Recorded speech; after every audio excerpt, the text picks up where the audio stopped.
How's it going, everybody? So listen, you guys are here in this platform because we're straight shooters.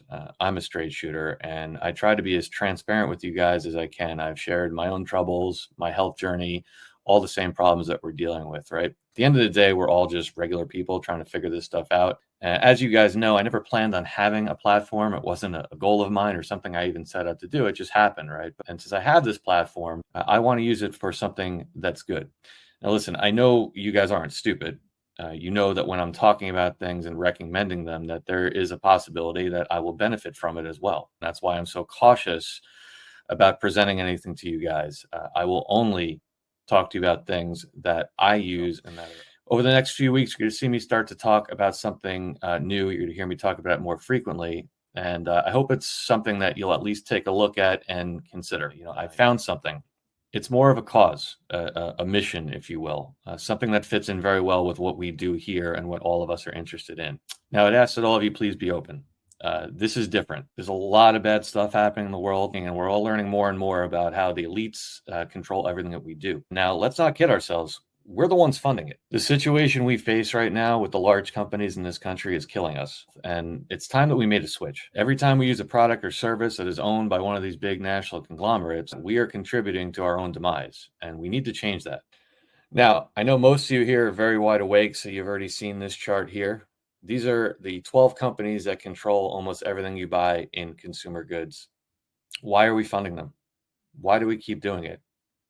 Let's make a commitment today to defund the cabal. I think we need to support North American workers and jobs. And I think even more importantly, we need to focus on making sure that our families and the people around us have clean and safe products to use in their home. And I know many of you are always asking me what else we can do. So what I'm asking today is that you consider going to 17switch.com, 17switch.com, and filling out the form there. What you'll get when you do this is the exact same experience that I did before I made the switch. And these people here from our community are ready to help and guide you through the process. So go to 17switch.com, schedule a call with my crew.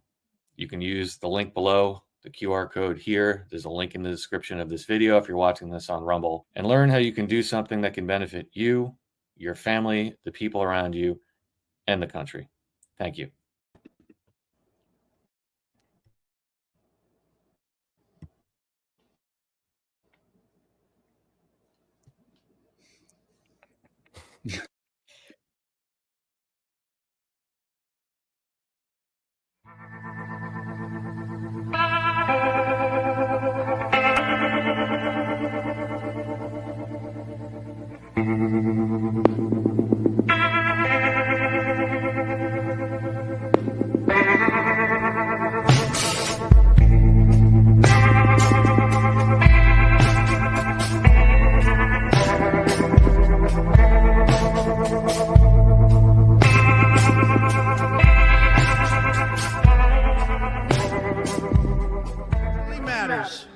Is not which party controls our government, but whether our government is controlled by the people.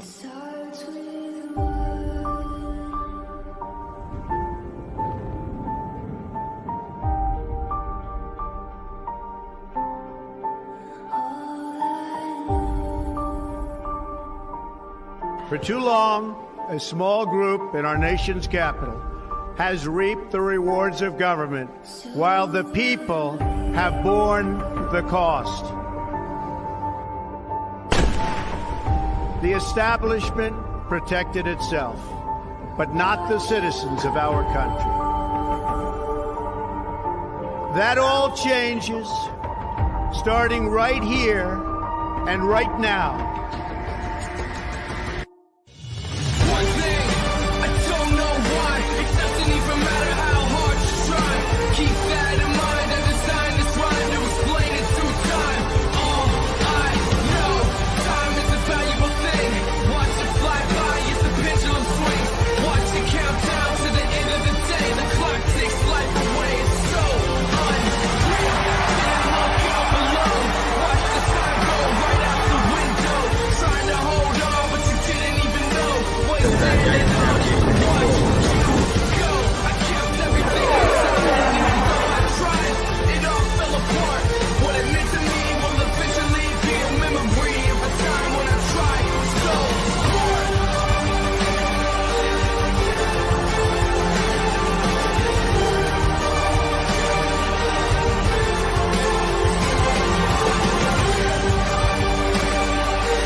Are you or your loved ones suffering from illnesses such as TDS, also known as Trump derangement syndrome? Do you dismiss or deny the current issues facing our country, such as historic inflation, illegal immigration, corporate corruption, World War III escalations, and the chronic disease epidemic? Are you willing to elect someone who was the least popular vice president in modern history, and who offers no policy or vision for America simply because your brain keeps telling you anyone but Trump? If so, you might be struggling from TDS. Introducing independence. Independence allows you the freedom to finally think independently once again. Instead of believing everything you hear from the mainstream media, independence allows for constructive critical thinking. I used to hear people on the news say things like, Donald Trump and the movement he has encouraged are a threat to democracy. And I instantly believed it. With independence, I now realize the media is run by the Democrat elite, who are a corrupt oligarchy that censors free speech, silences political opponents, supports forever wars, and abandons democracy by anointing its candidates. Independence may not be for everyone. If you enjoy being lied to about your president's cognitive abilities, support Orwellian totalitarianism, or are excited about communist fiscal policy, independence may not be right for you. Common side effects of independence may include an awakening of rational thought, successfully identifying propaganda, freedom of choice, loss of hatred, anti-narcissistic behavior, and love of democracy. I used to blindly hate whoever my party was running against. I didn't care about facts or policy because I was hopelessly indoctrinated. With independence, I'm much more interested in policies that uphold democracy, and I truly care about the health of our country and its citizens. Ask your doctor if independence is right for you, and enjoy your freedoms once again.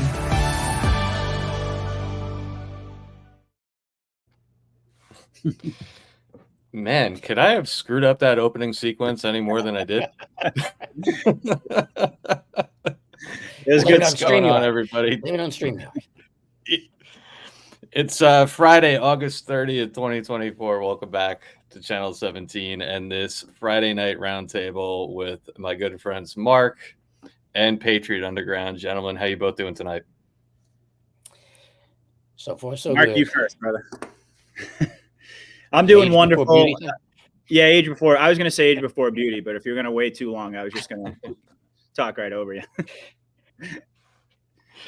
That clip that we just played, for anybody that doesn't know, was posted by the Robert F. Kennedy Jr. team, I believe yesterday or the day before. And you can clearly see, as we talk about all the time, the narrative warfare ramping up to what I would call a fever pitch at this point. And that's something we're going to touch on tonight. We got a whole bunch of topics to get through, RFK certainly being one of them. The comms coming at an absolute fever pitch from Trump and the Q team and the military. And of course, the media exposure operation that is seemingly ramping up by the hour. And if we have time, we will touch on some of the financial topics and Bitcoin and how that fits into where we think the new financial system is going. But wanted to take a minute to start and just check in with our good friend Patriot Underground here. It's been a few weeks since we had him on, or we were actually on your channel last time. And give me your quick overview, your temperature of where you see things right now, and kind of what, we've all been actually pretty busy the last few weeks. So I don't think we've been in touch as much as we normally do. And kind of what's got your attention lately? Well, first of all, thanks for having me back. It's wonderful to be here. Certainly, I always look forward to these conversations. Honestly, getting together with you gentlemen, whether it's on my platform or your platform, we always have, even when we have not much of an idea of where the conversation is going to go. We're so simpatico and we see things so similarly that it's always an enjoyable conversation going into it. And I think tonight's going to be yet another example. But you're right. I mean, it's been an acceleration period. Honestly, Dave, when I think about it, I go back to, not that I want to raise this as a topic for discussion, but I really see the acceleration period going back to when we had some major Supreme Court decisions come down. We had, of course, Chevron deference, and we had the more or less the immunity decision go the way that we were kind of anticipating that it would. And then, of course, we had the fake assassination attempt. And ever since then, it's just been more and more obvious on a daily basis. And that, like, as you said earlier, the comms are just coming in hot and heavy at this point.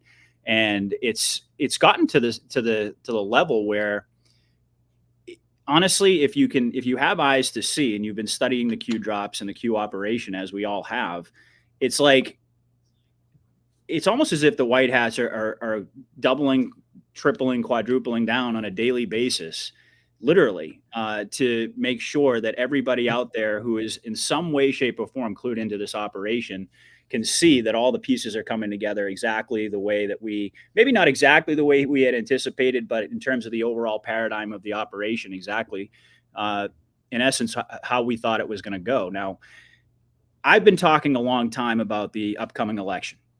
And, for a long time, I've been saying that this really is going to be the pivotal moment for this operation in so many ways. We don't know how it's going to go down, but I think that my primary focus has been thinking about, seeing all of the actors and all of the scripting that's going on. It's clearly seeming to point us in the direction of going the distance and actually having this election.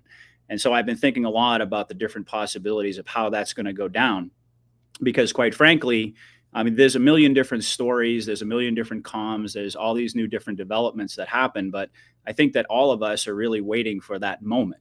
You and I have talked about the water cooler moment, but this is something that's even bigger. We're talking here about the final moves being made. And I see over the next couple of months, quite honestly, some pretty pivotal events are going to have to happen.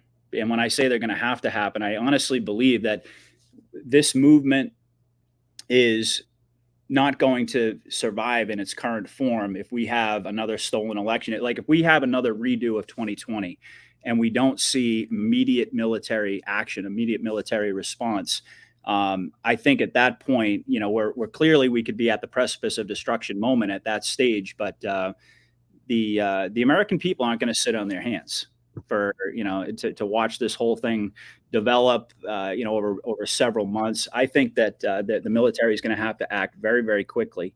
I am anticipating that it's very probable at this point that we could be looking at another stolen election type of scenario.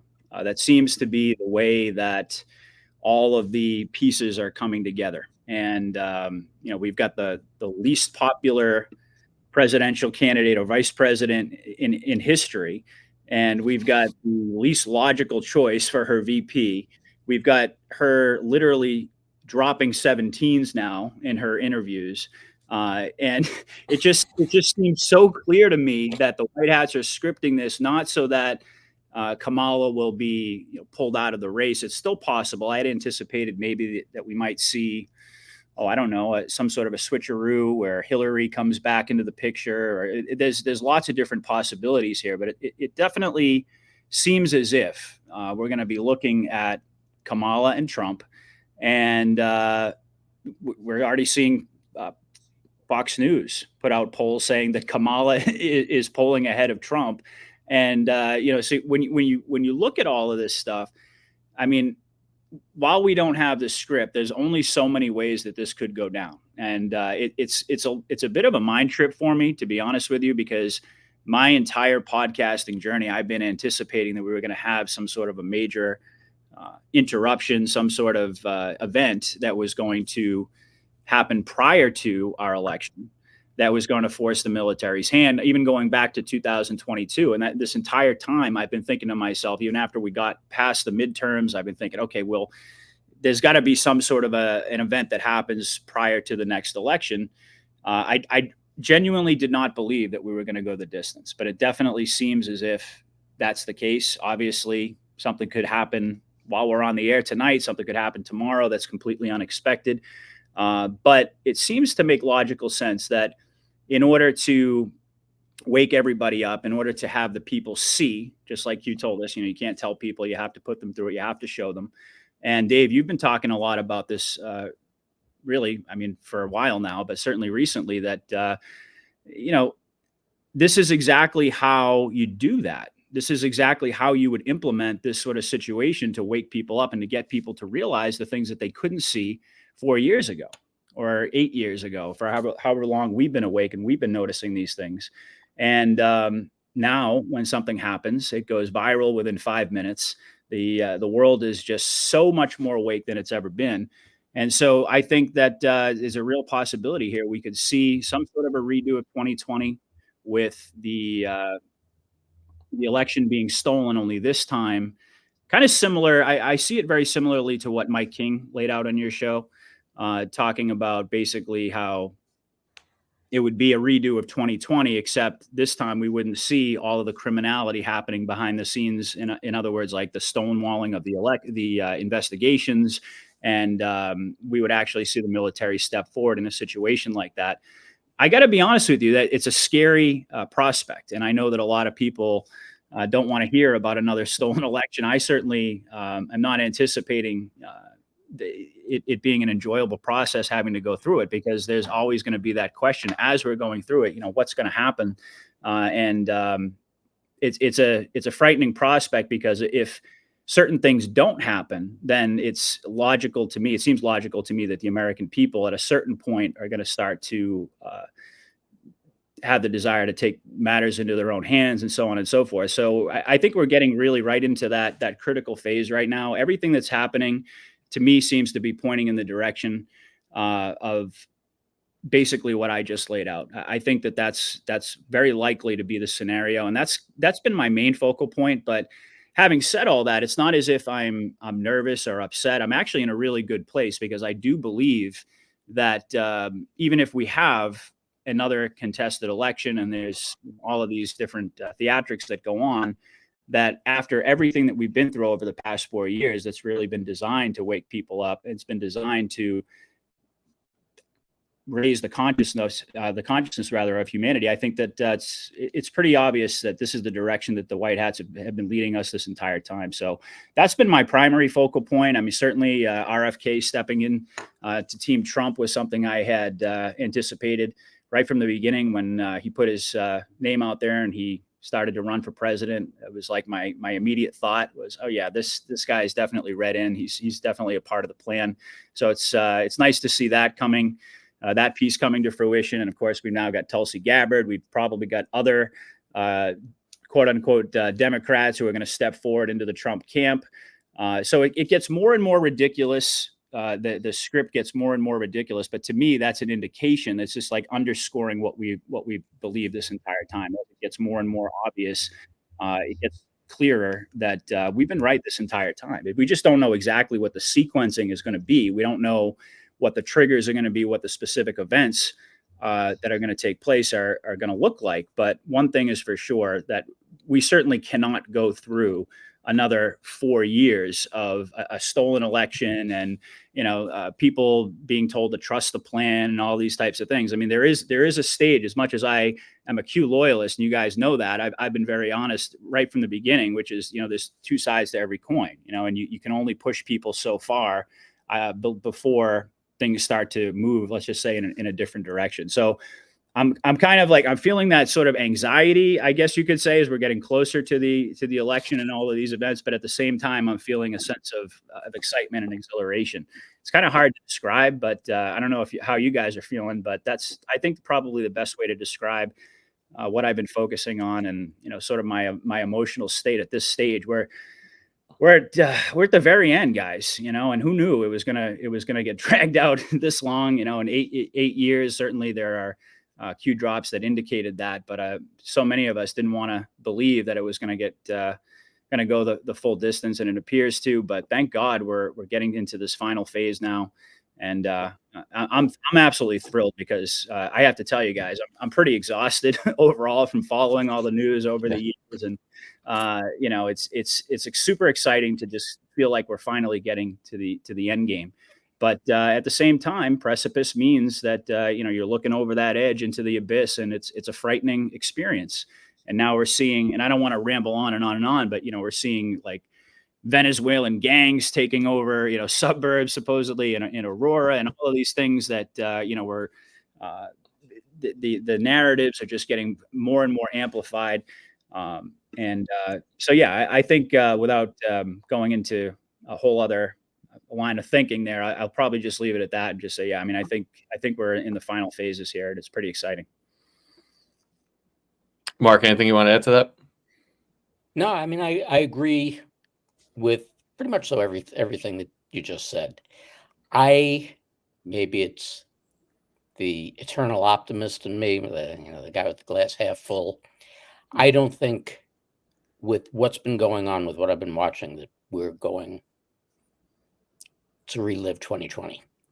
I think that originally I did feel that way, but like we've spoken about before, when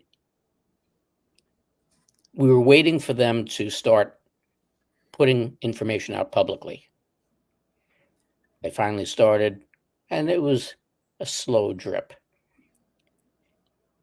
But as happens with plumbing, you get a slow drip, you don't pay any attention to it, that drip starts coming a little bit faster and faster.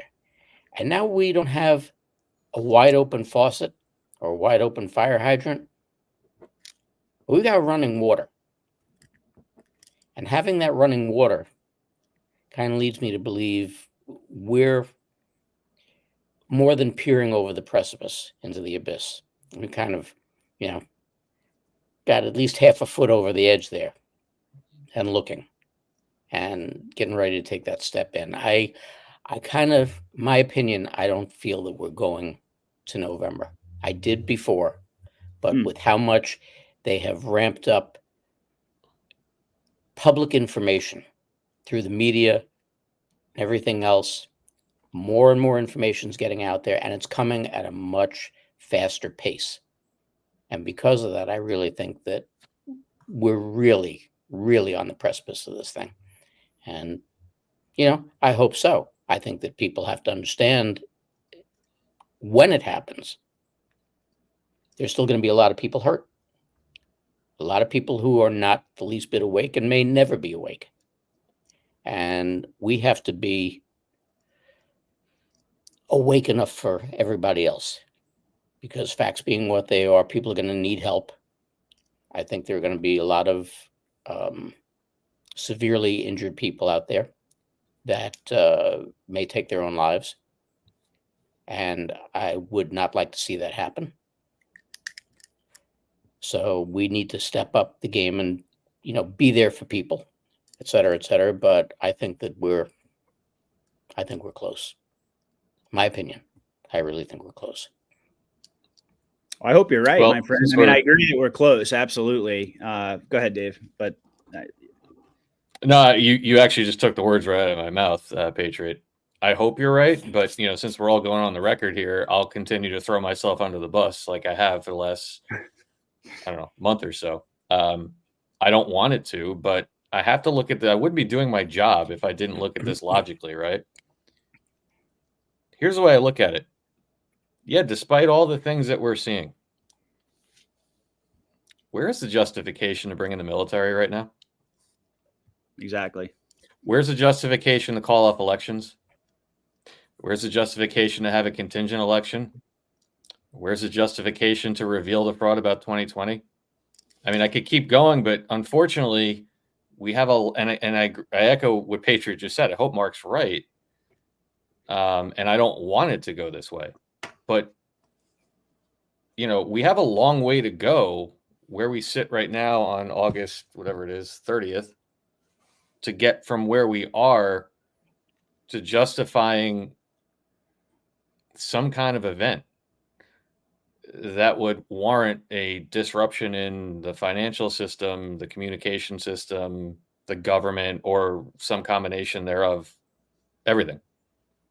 So right now, I don't see it. And I have to look at this the same way I do, which is if I were in charge at this point, right, as of next Thursday, we're exactly 8 weeks from the election. Mm-hmm. And realistically, besides our group of people here in this movement and some of the MAGA community, the other 250, 300 million people in the country that don't live and eat and breathe this stuff the way we do have largely forgotten about 2020. Mm-hmm. Sure, it's in their head, But when I say forgotten, meaning they're not looking to take action, they're not protesting, no one's out in the streets, no one's doing anything. What would I do if I was in Mount Cheyenne or Fort Bragg with the 4th Psychological Operations Group? I'd run it back. I would let everyone see it again. We've come this far, so we're going to wait. We got through 4 years and, however many weeks to this point, and we're going to pull the plug now instead of doing it again when everyone is paying attention. You're trying to set a precedent that will last for centuries.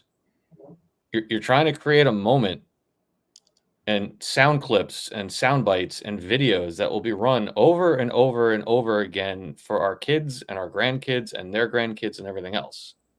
Do we have those sound clips yet? We don't. So that's the way I look at it. And I might be wrong, but I want to just address one thing real quick. I saw a few people, I'm just looking at the comments. And this is something Mark and I talked about and Patriot talked about before. I just look at the comments and I see people. I want to talk about very quickly about your expectations versus what we have in reality. I've seen at least 3 or 4 people, so I'm not picking on anybody in particular, that have said we have to experience a near-death. We have to go through a near-death experience. Did Q say that? No. Q did not talk about a near-death experience. 107 talked about a near-death experience. And while I listen to Juan and I respect his work as a patriot, that's his speculation. Yet a lot of people keep repeating it in these chat rooms like it's fact, like it came from the military.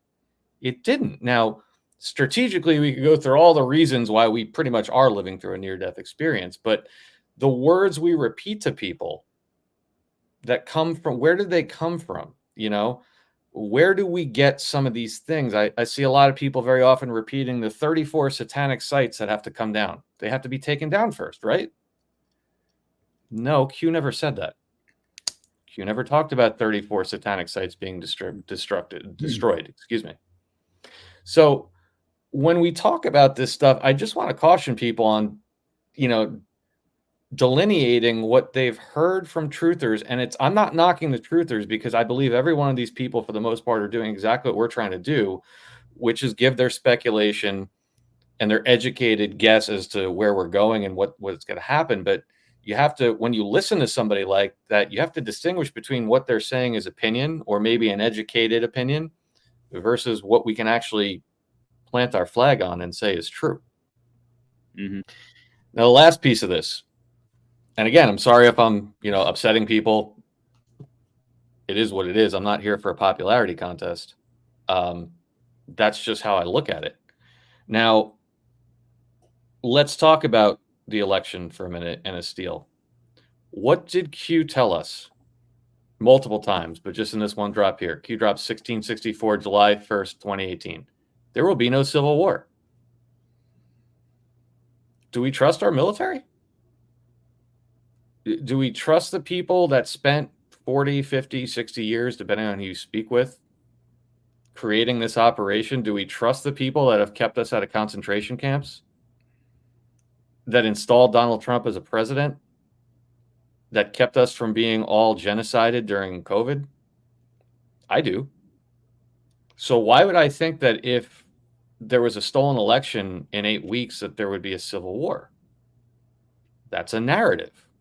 That's a narrative for the normies, not for us. And so I want to play a clip real quick that I posted today, and I believe that it's narrative seeding at its finest. And I believe that we should all really distinguish between what is being put out for the masses versus us. And I've personally experienced down here in Florida, where, as you all well know, there's a lot of very awakened people. I mean, at least awake to what's going on in the world.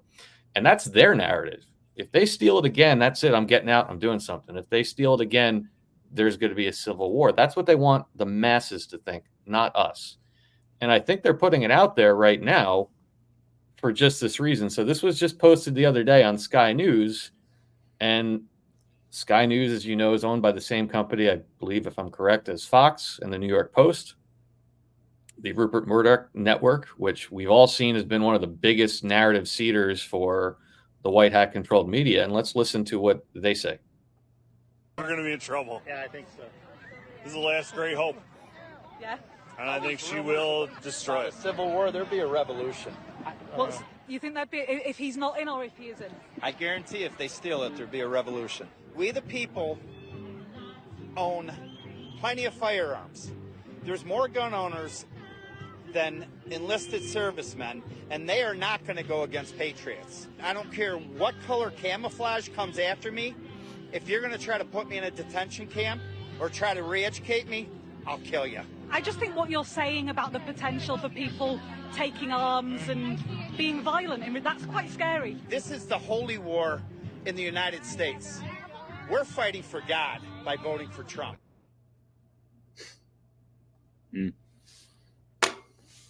Do they want us to think there's going to be a civil war? Or do they want the normies to think there's going to be a civil war?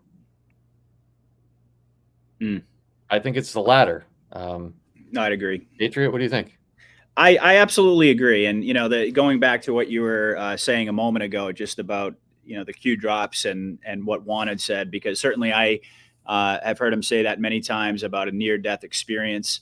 And, one of the things that went through my mind as you were saying that is like, it's interesting because almost everybody that I've listened to in the movement has put out at least some sort of a narrative or some sort of an opinion at some point in time that doesn't exactly jive with what the Q drops say, right? I mean, and I think a great example, and there are so many of them, but I think a really great example is JFK Jr., right? So many of us believe that he's actually alive. And when Q was asked the question, just simply said no.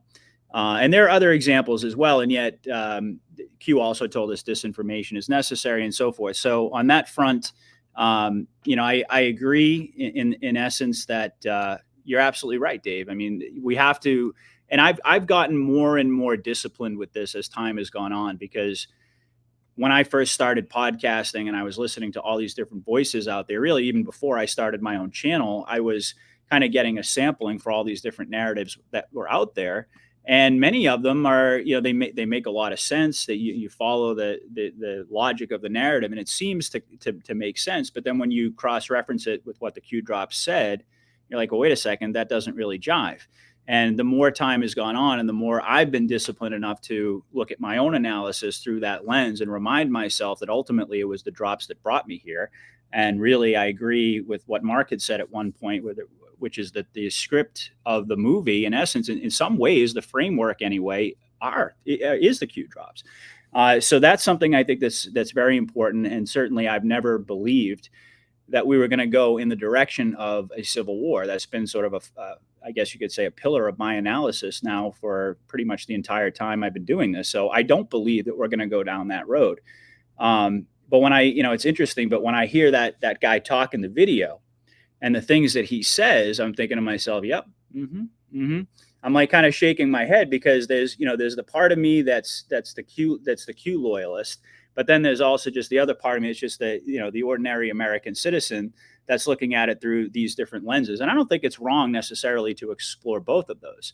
At the end of the day, I completely agree in the sense that, yes, the narrative is being put out there for the normies to create this. I mean, certainly we were told we were going to have a scare necessary event. Q did mention the precipice. And certainly that, I guess in some ways you could say that might be synonymous with a near-death experience. Who knows? Maybe that's where Juan got that from. I'm not exactly sure. But that's a part of what we're going to experience. But I've never believed that we were actually going to go into the abyss and actually have that civil war scenario break out. Because quite frankly, if that were the end game, just thinking logically for a moment, as you pointed out, Dave, how important it is to kind of step back and think logically here. They could have engineered that a long time ago, and they could have done it in various different ways, and we could have been much farther along in their agenda if somehow we were going to get roped into a civil war type of scenario. Having said that, though, I think that when you look around and you go through your day and you see people walking on the street or you talk to people, you may not get the impression that people are super, super pissed off and that they're at the point where this, like what this guy was talking about, like if we see another stolen election, there's going to be a revolution in this country and this and that. But I also think that that's the type of anger and rage and discontent that I think that is just beneath the surface. It's like it's boiling up. And having been through the last 4 years and having seen the election get stolen, having been through COVID, having all the crimes laid out there for everybody to see, I do believe that people truly are pissed, and they really are at the end of their rope. Now, does that mean that if we have a stolen election, that the minute that becomes apparent that everybody's just going to run out in the street with their AR-15s and start shooting at? No, I don't believe that at all.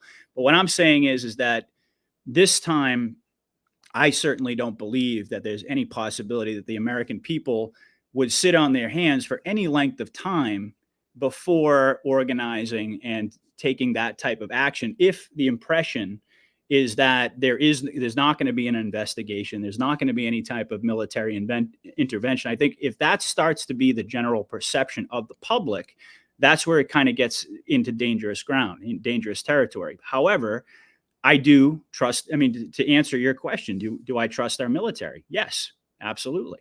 If I thought that we were headed toward another stolen election, or even had thought that this was going to be a prospect, that this could happen, that we would see another stolen election, and that would then lead us into a civil war type of scenario, to be honest with you, I wouldn't even be doing a podcast. I mean, I wouldn't even consider that to be a positive use of my time if I thought at the end of the day, as I did years ago before the Q drop started, I thought that inevitably we were going to one day end up in a civil war type of scenario in this country. I thought it was a scenario that was unavoidable until the drops began, until Trump came along, and so on and so forth. I was also listening to a lot of InfoWars and Alex Jones back then too. So, you know, I mean, the more you listen to Alex Jones, the more you're kind of convinced you have to go out and, build a bunker in your backyard and all that sort of thing. So there was that element of it. But yeah, I mean, I totally agree. And I'm right there with you.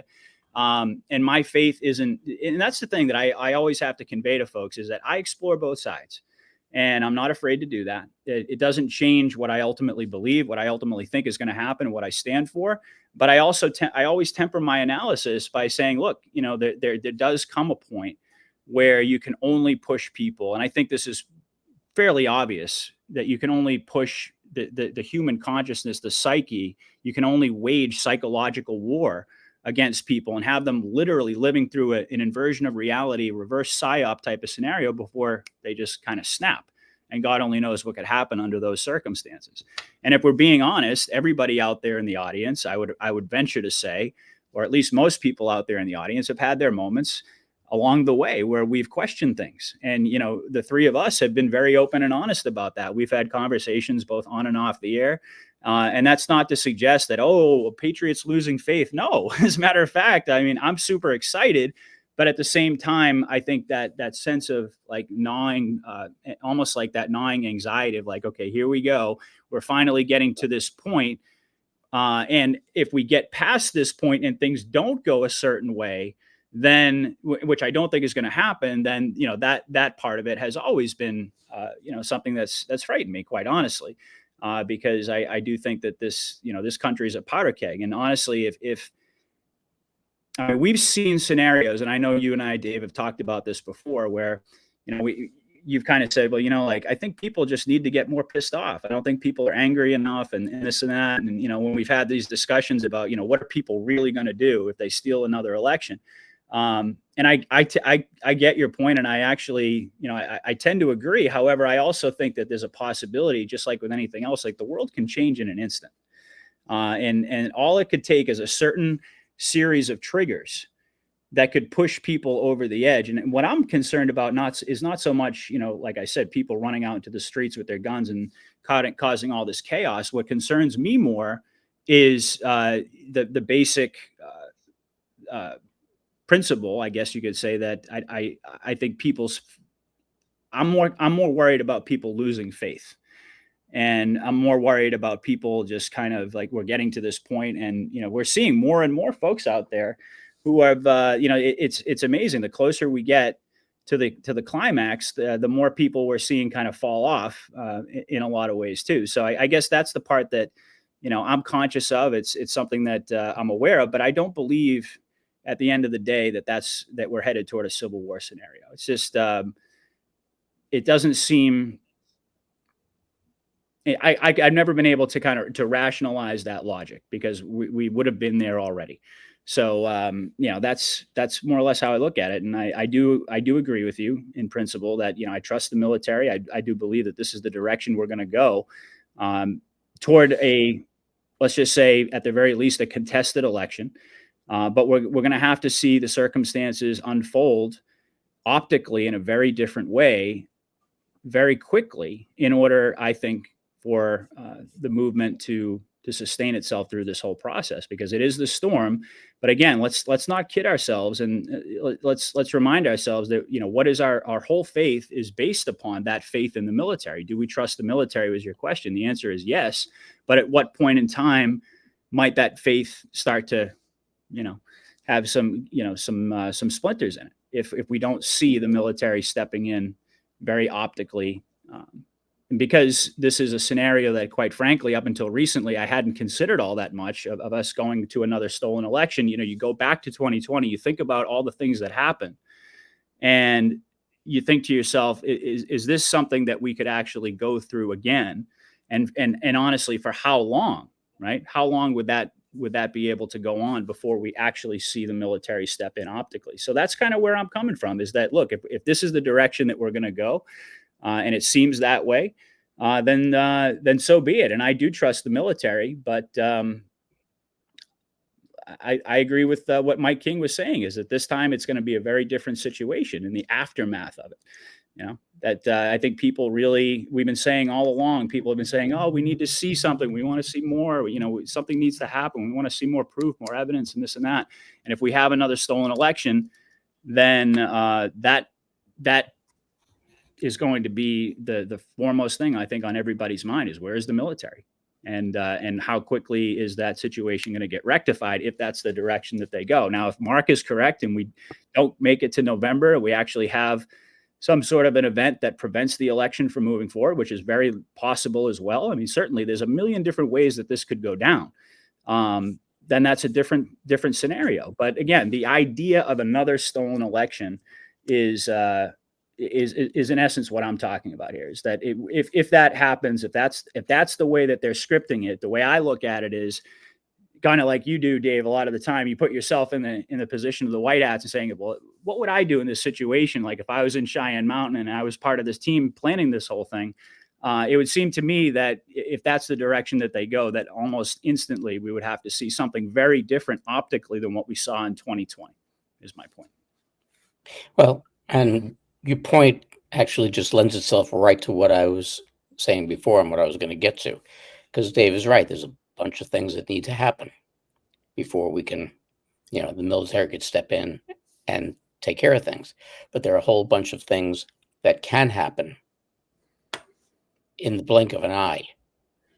Correct. You've got Supreme Court decisions that could come down and turn the thing around on the 2020 election, the Brunson case. There's a plethora of things that could cause this thing to just happen. Mm-hmm. And these events need to happen in order for us to take the step forward. And, the first thing has to be, deadhead has to be gone. Mm-hmm. That too can happen. So many things can happen in conjunction with one another, mm-hmm. that it can move that quickly. And that's why I believe what I believe, with the outpouring of more information and more information and more information. I think the switch can be flipped very, very quickly. It can. It absolutely can. And that's why I want to reiterate, I will be the happiest man on earth if and when Mark is right. And by the way, I didn't say that's what's going to happen. Hey, I've been married almost 45 years. I'll be the happiest man on the face of the earth if I'm right about anything. Yeah. And I think that's the point of what we're all trying to say here. And we're trying to reiterate to people is we have to get away from this notion of expectations. Expectations cloud reality, period. Expectations for something we know nothing about, or anybody that knows is never going to say, clouds your reality. But to both of your points, and I see a lot of people in the chat speaking about this, losing faith. Let's talk about that for a minute. Who's losing faith? I don't see a lot of people in our movement, quite frankly, losing faith. To be honest, every Patriot channel I follow, including Patriot Underground on the screen, including this channel, including our good friend Joe Rambo, who just popped into the chat, Badlands Media, on and on and on and on, all their channels are growing. Does that mean people are losing faith? No, of course not.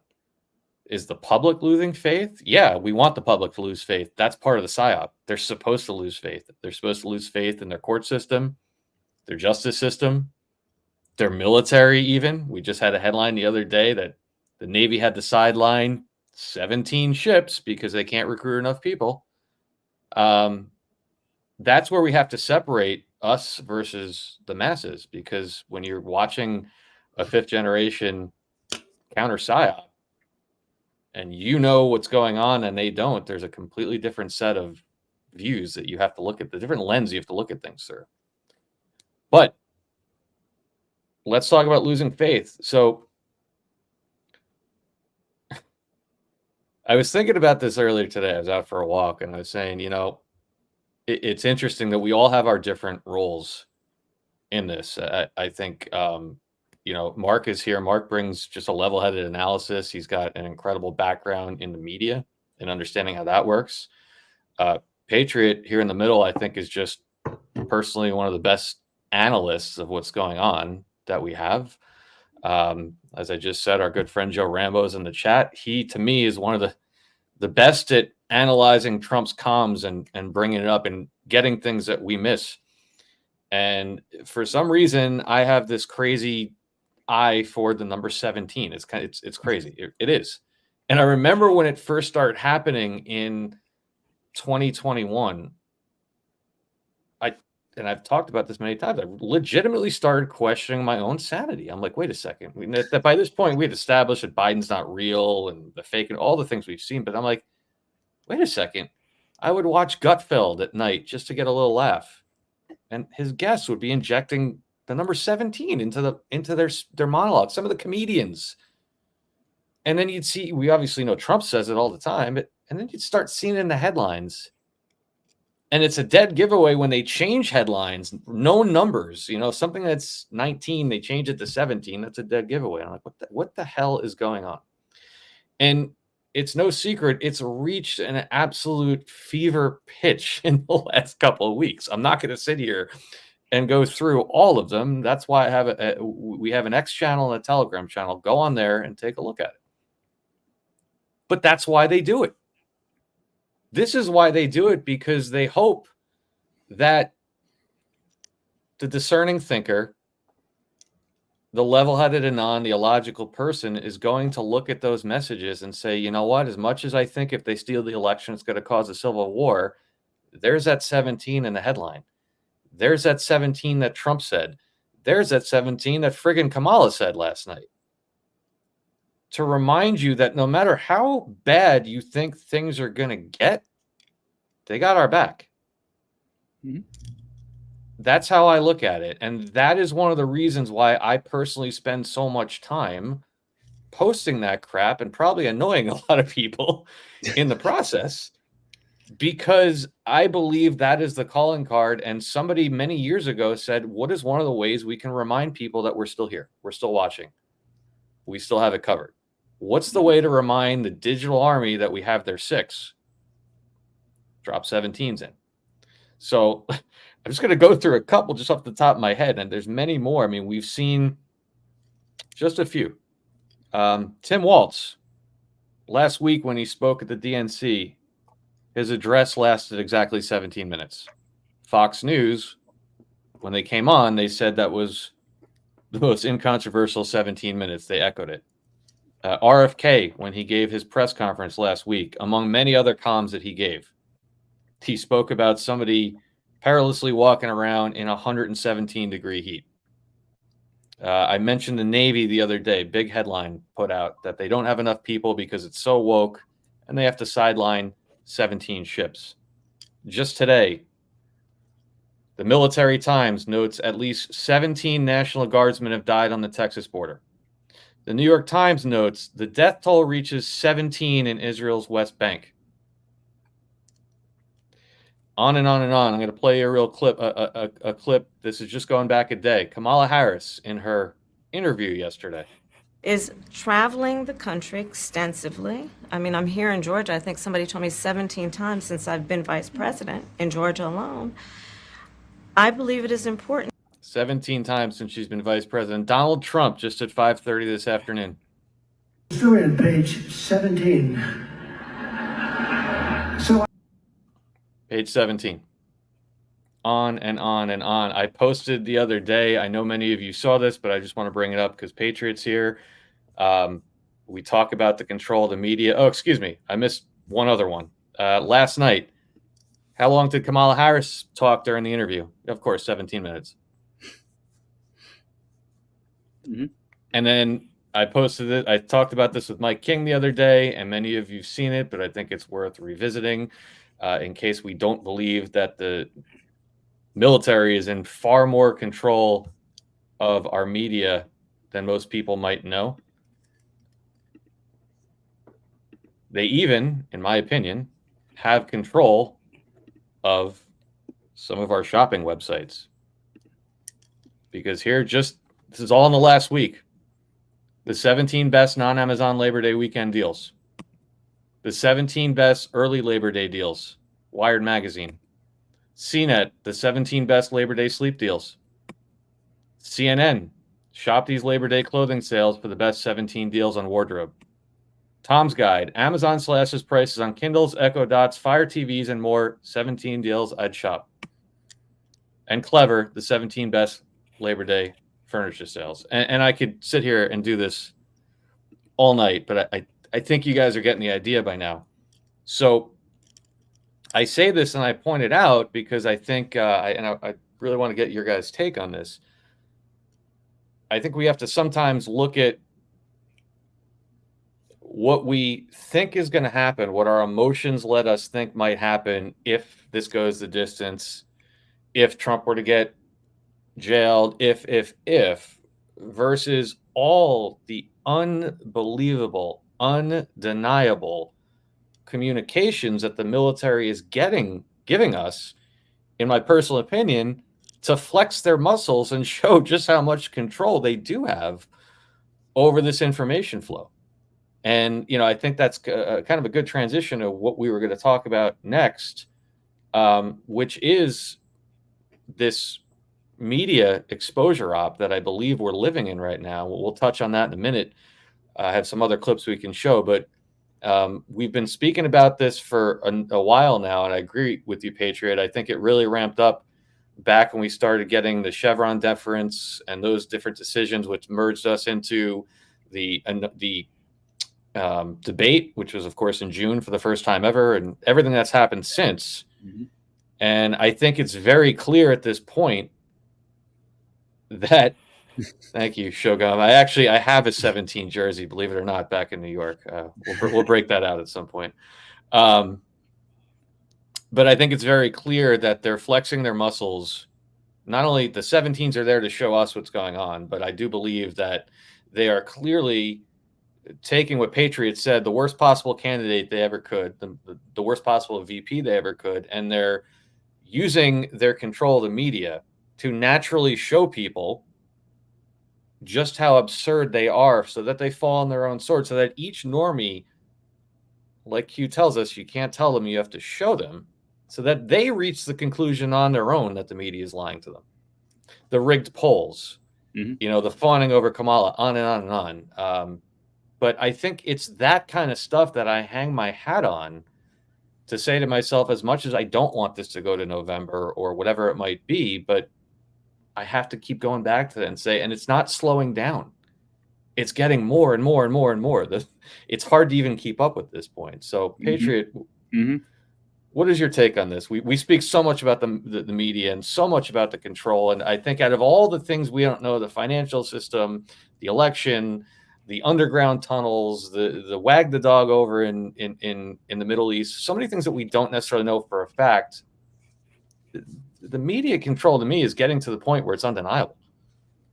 Oh, yeah, absolutely. Absolutely. And honestly, you're like a savant when it comes to those 17s, Dave. I'm telling you. I mean, I don't know how you do it, man, but it's incredible. You pick up on this stuff. And quite honestly, that's one of the reasons your primary source for me, you and Mark. I mean, going to your Telegram channel, I mean, you guys point this stuff out on a daily basis. And quite frankly, people need to see it. People need to be reminded. Even people like myself who have a podcast. I mean, and you brought up the difference. You talked about emotionality versus logic, and I think in a lot of ways that's what characterizes my show as being somewhat different. Is that I explore both. I talk about the emotions. I talk about everything that we're experiencing psychologically and emotionally and spiritually throughout the course of this entire war. And a lot of the time I frame my analysis from that perspective, not in the sense that I'm telling people, oh my God, everything's just going to go to hell. And, it's like I separate those two things. On the one hand, I tell people very clearly what I believe is going to happen. But on the other hand, I also explore the emotional side, the spiritual side, the psychological elements that all of us are struggling with, because quite honestly, I think that's sort of on many different Patriot shows. It's like the elephant in the room that never gets talked about. Right.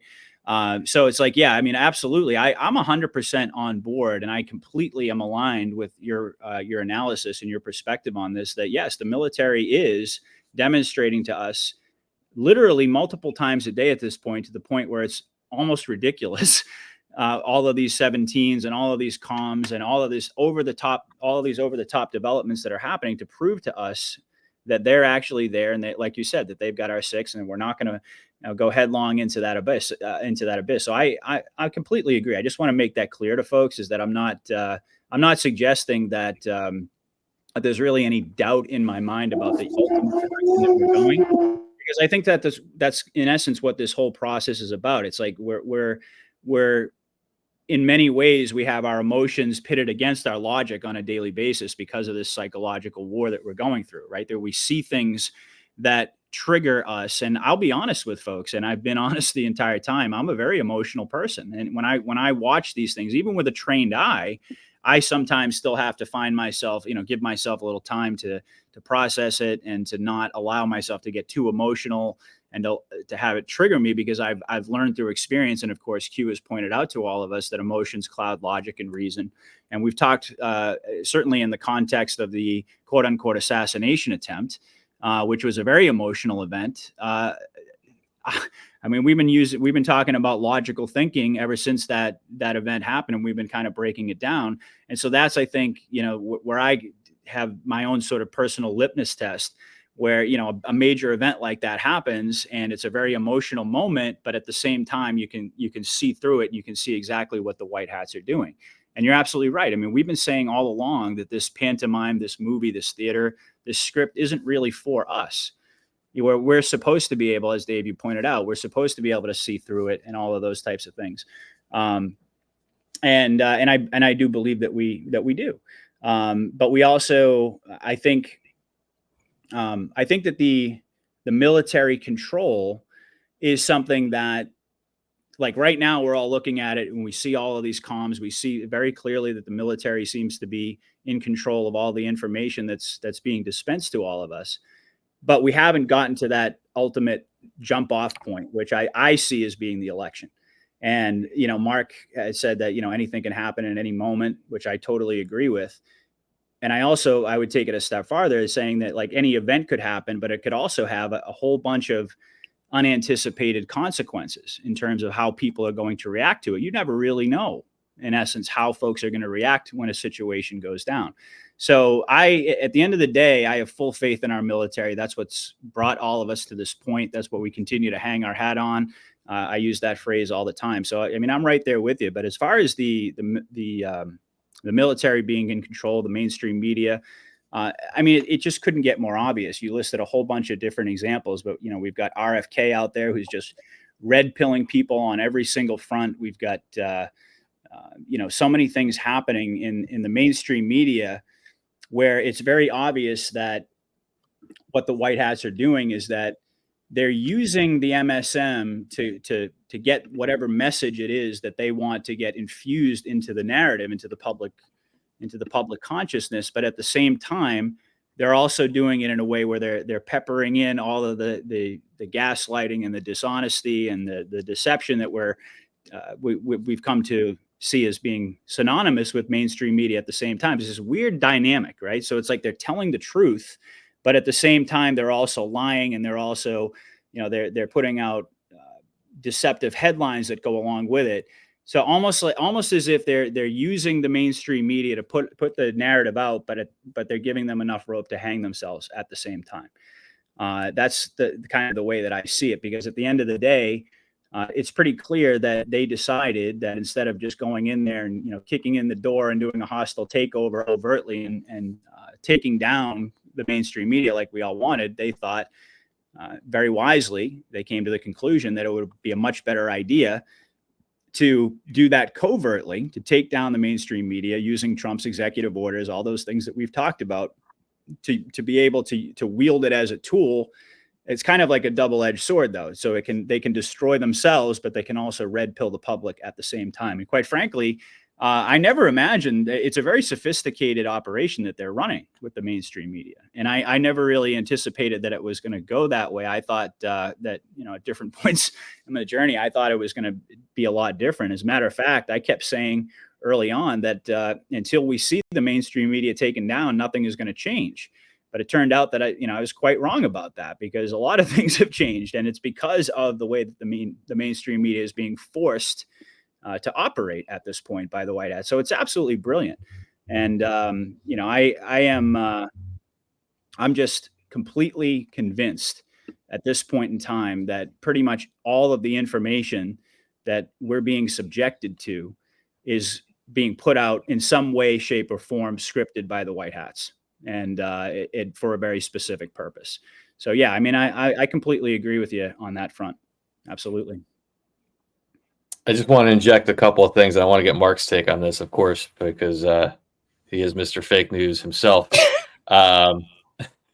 But you just saw me put a couple of headlines up on the screen. The first one, which I wrote about the other day, was Greg Kelly on Newsmax speaking about Nancy Pelosi calling her group of people reptilian. Yeah. And in fact, that clip I thought was so absurd. I got to be honest, I dismissed it. I didn't even think it was real. And then I kind of forgot about it and get a chance to vet it. But that's one of the things you're seeing that, to me, clearly shows that this repeated pattern that we're seeing, and it's getting more and more and more ridiculous, which is how you get the masses to pay attention. You just keep turning the volume up. You make it more ridiculous. You make it less believable. And at a certain point, even the average person, other than maybe that 4 to 6% that Q talks about, will look at their screen or their phone and say, what the F is going on here? And that's when that belief paradigm, that matrix programming, starts getting shattered. That's when the mass formation psychosis that Matthias Desmet speaks about gets shattered. But those headlines, the reptilian, they continue what they do. They put something out. In other words, what used to happen is they would put these things out. The Anons, the truthers of the world would notice things like that when they were said, and we would share them, and we'd get called conspiracy theorists.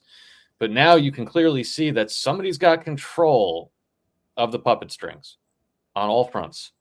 And they put this stuff, first of all, they make them say that. Sorry for anybody that doesn't believe me. Someone made Nancy Pelosi or whatever character that is say that. That plants the seed. Then X waters the seed. X takes that, and millions of people give it life. They water it. They spread it around. It gets hundreds of millions of views. People discuss it. They talk about it. They post other clips. And by 8 o'clock that night, 5 o'clock that night, people like the Five on Fox and Greg Gutfeld and Greg Kelly and Jesse Waters and all the different pundits are able to run with it and show it to the normies that are still stuck watching the news. And you watch this process repeat itself over and over and over and over again. And besides the 17s, it's just logical inference. It reminds you of what you're watching is a programmed operation. So you had that. I just showed you while Patriot was talking a headline. Tim Walz is the modern day sex symbol. I mean, oh, it's Doug watching Emhoff, yeah. Doug Emhoff, excuse me, not Doug Emhoff. And I'm watching that, and then of course I turn on Greg Gutfeld, and he carries the torch.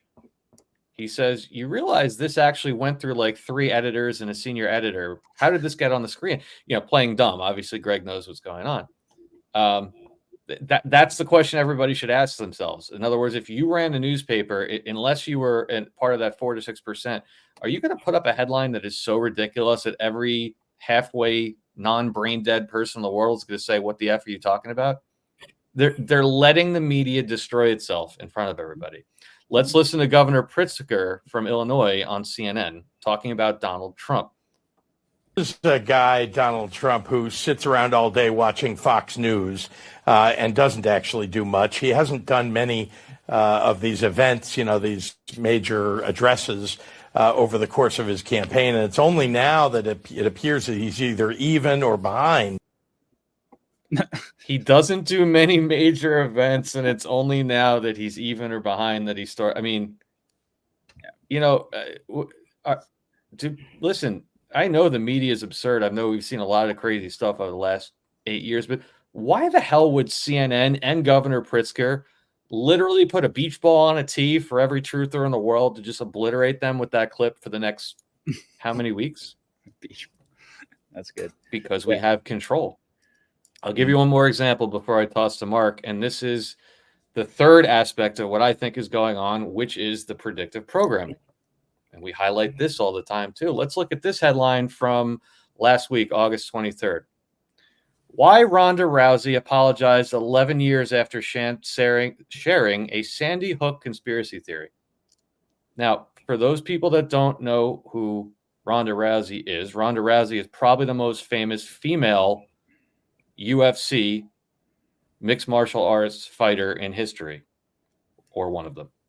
Okay. She's got 3 million Twitter followers, 17 million Instagram followers.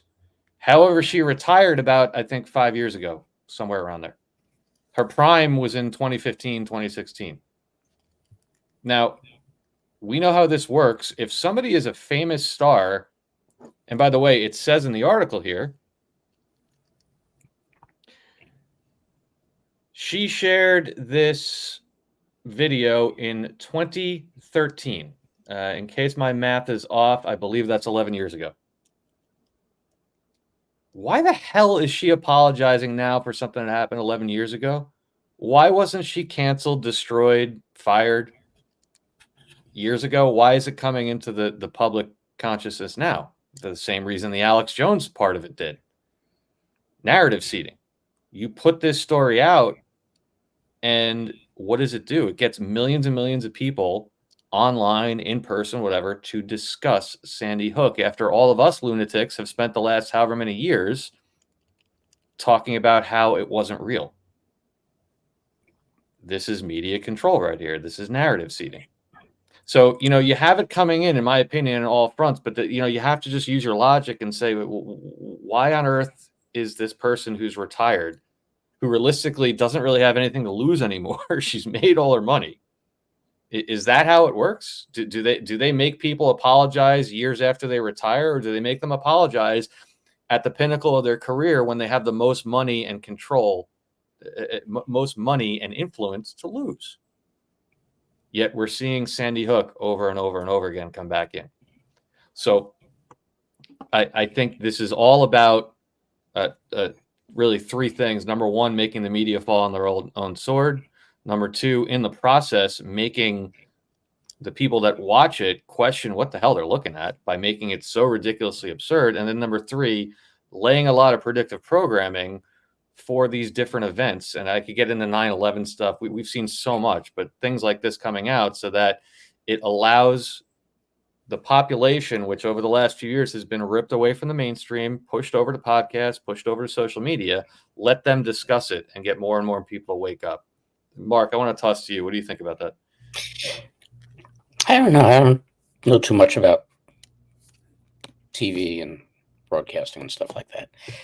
It's, it's one of those situations, and we've discussed this ad nauseum about the fact that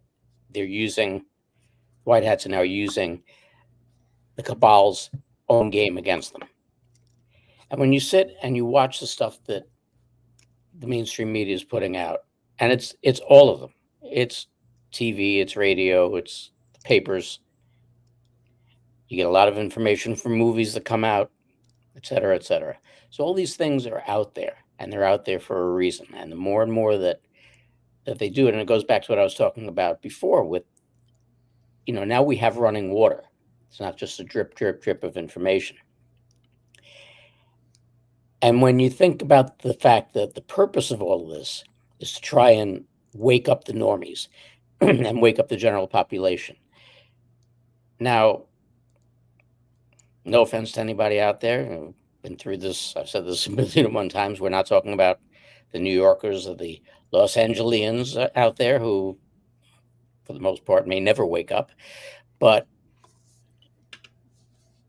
when you think about it in logical terms and non-emotional terms, and you look at all the 17s that you pick out and all the 17s that are out there, most of us grew up. Matter of fact, it doesn't make a difference if you're my age or much, much younger. Most of us grew up at a time where if you were watching a TV show or if you were listening to the radio or anything like that, you heard about, and this is today's top 10 hits. And, we've got the top 10, this and that and the other. 17? Seriously? Nobody has a Looney Tunes moment and goes, what's going on here? This is just, it's stupidity and insanity. Dave, do me a favor, put up the Greg Kelly clip again, not to play it, just to put it up. I don't have a video of it. I just have a screen grab of it. Yeah, the screen grab is fine. Okay. But just to have, again, another wake up moment. Okay. Now let's wake up a little bit. Never mind what she said. Look at this face. Okay. Come on. I understand they make their own healthcare plan. But do you think that every one of these morons in Congress and the Senate and everything else has gone under the knife and gotten facelifts and everything else? This is an 80-year-old woman. Her skin is, to make her skin that tight, she'd have to have a knot the size of somebody's head on the back of her head. And it looks smoother than a baby's butt. Nobody sees this. Nobody sees that ball chin man over there is 80 years old and his skin's not sagging. It's tight. All these different things are being thrown out in front of the general public to try and awaken the general public. And like I said, they're using their own game against them. And they're being what the media has always been, repetitive and repetitive and repetitive and repetitive. Because how do you brainwash people? You keep repeating and repeating and repeating. Well, how do you unbrainwash people? You keep repeating and repeating and repeating what it is that they should actually know. And so this is, there's Harpo. Okay. I mean, look at this pig. First of all, that looks nothing like her. It's also probably about 200 pounds less than Oprah tends to be. But the face doesn't look anything like her. Again, look at that skin, folks. There we go. They make it so blatantly obvious that other than the people residing in the major cities in this country, even Stevie Wonder could see what's going on. It's that obvious. It's that blatant. And so that's why, But you do have a certain faction of the population that doesn't get it. I met a good friend of mine for lunch today, and he's awake, listens to a bunch of different truthers, et cetera, and of course us. And in the course of the conversation, I happened to say, "Did you see Kamala's speech yesterday?" I just laughed. I said, "No, don't waste my time. There's nothing other than a comedy show. There's nothing that's going to come out of her mouth that I'm interested in." And he goes, "Well, it was this, that, or that." I said, "Did you happen to notice how long it was?"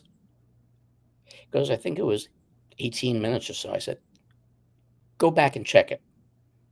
17 minutes. Really? Really? Really?" And this is the whole idea. It's just to wake people up. You know, I know a lot of people get PO'd when we keep repeating certain things. Oh, it's a movie. Yes, it's a movie. It is a movie. You got to see that it's a movie, and you can't get rattled by different things that you see going on. You know, and okay, even with the motorcade, I always go back again to the assassination. And like you said, Dave, why was the beast there, right there, to begin with? And the president was allegedly shot. Why didn't they put him in one of the 2 ambulances? Why did they put him in the beast? Man was just shot. He's 77 years old. So it's these things that are out there in the public, right there in your face, just like the mainstream media has done for decades. Only now, the good guys want you to see things. And this is what the people need to see. Like I said, you want to unbrainwash people, you show them the right stuff over and over and over again. Send all your cards and letters into Dave. I don't want to hear about it. Yeah. No, you guys, I mean, it's absolutely spot on what you're talking about here. I mean, it literally is, they're laying it on thicker and thicker on a daily basis. And all of us Anons and Patriots Awaken, you know, we're out there, we're watching it, and it's kind of like breadcrumbs. They're letting us know that they're there. They're letting us know that they're actually in control behind the scenes and all of that. And you know, certainly it takes less and less of a trained eye, I think, at this point to be able to pick it out. If you go back a couple of years ago, kind of a different story. And you know, honestly, I wish they had started ramping this up, making it a little bit more obvious a couple of years ago. And that's one of the things that I wonder about is, like, you know, so we have this major acceleration that's happening after the Supreme Court decisions, after the debate debacle, and after fake Biden steps down and Kamala steps in, and then we've got the assassination attempt, and it's just like it's the ball is rolling super fast down the mountain now. And it kind of makes you wonder why they're pushing that acceleration. You know, they're really stepping on the gas at this point in time as we're getting closer and closer to the election. And that kind of harkens back to previous conversations, because again, I don't put myself in a position of really like being able to question the military as if I have enough knowledge and basis of understanding of everything that's happening to really to question them. But it does kind of logically occur to me at certain points, like if it's so effective and it's really waking people up, as Mark said, I mean, now we've got the steady stream, the drip drip went on for a really long time, and now here we are, we finally have that stream, and now we're getting very close to the election. And I just wonder, you know, how it's all going to go down. You know, that's one of the things that I think about is, you know, we're constantly having these conversations about gauging public consciousness and how people are going to react to certain situations. And certainly we don't know how the election is going to go down, but it's going to be fascinating to see that if we have a scenario that goes down similarly to what we were talking about, how folks are actually going to respond to that. In many cases, I think that will be probably the greatest barometer that we've had up until this point, in terms of how awake and aware folks are. And I will say that just in terms of even inside of our own community, and we're going back, you know, to the assassination attempt, quote unquote, I was kind of shocked at how many people inside of our own community still at this point, even though it's getting more and more obvious, even though you can see his ear. And I mean, it's like there's still folks out there, even inside of our community, who are buying into that narrative, right? But the guy died. Right. The guy died. And so what I'm saying is like, you take that as an emotional of an event as that was, the near miss of Trump almost losing his life and all that. If we were to have another, like the redo of 2020, and all of those old emotions get triggered all over again, and you think about it for a second, you saw how many people were thrown off by the staged assassination attempt. How are people going to react when they see a redo of 2020? And it's not, and it doesn't go according to kind of what I had talked about, like immediate military action. Like if the election gets stolen, everybody gets pissed off, but then all of a sudden the military storms in. I mean, I'm not saying that's necessarily going to happen that way, but that is understandable.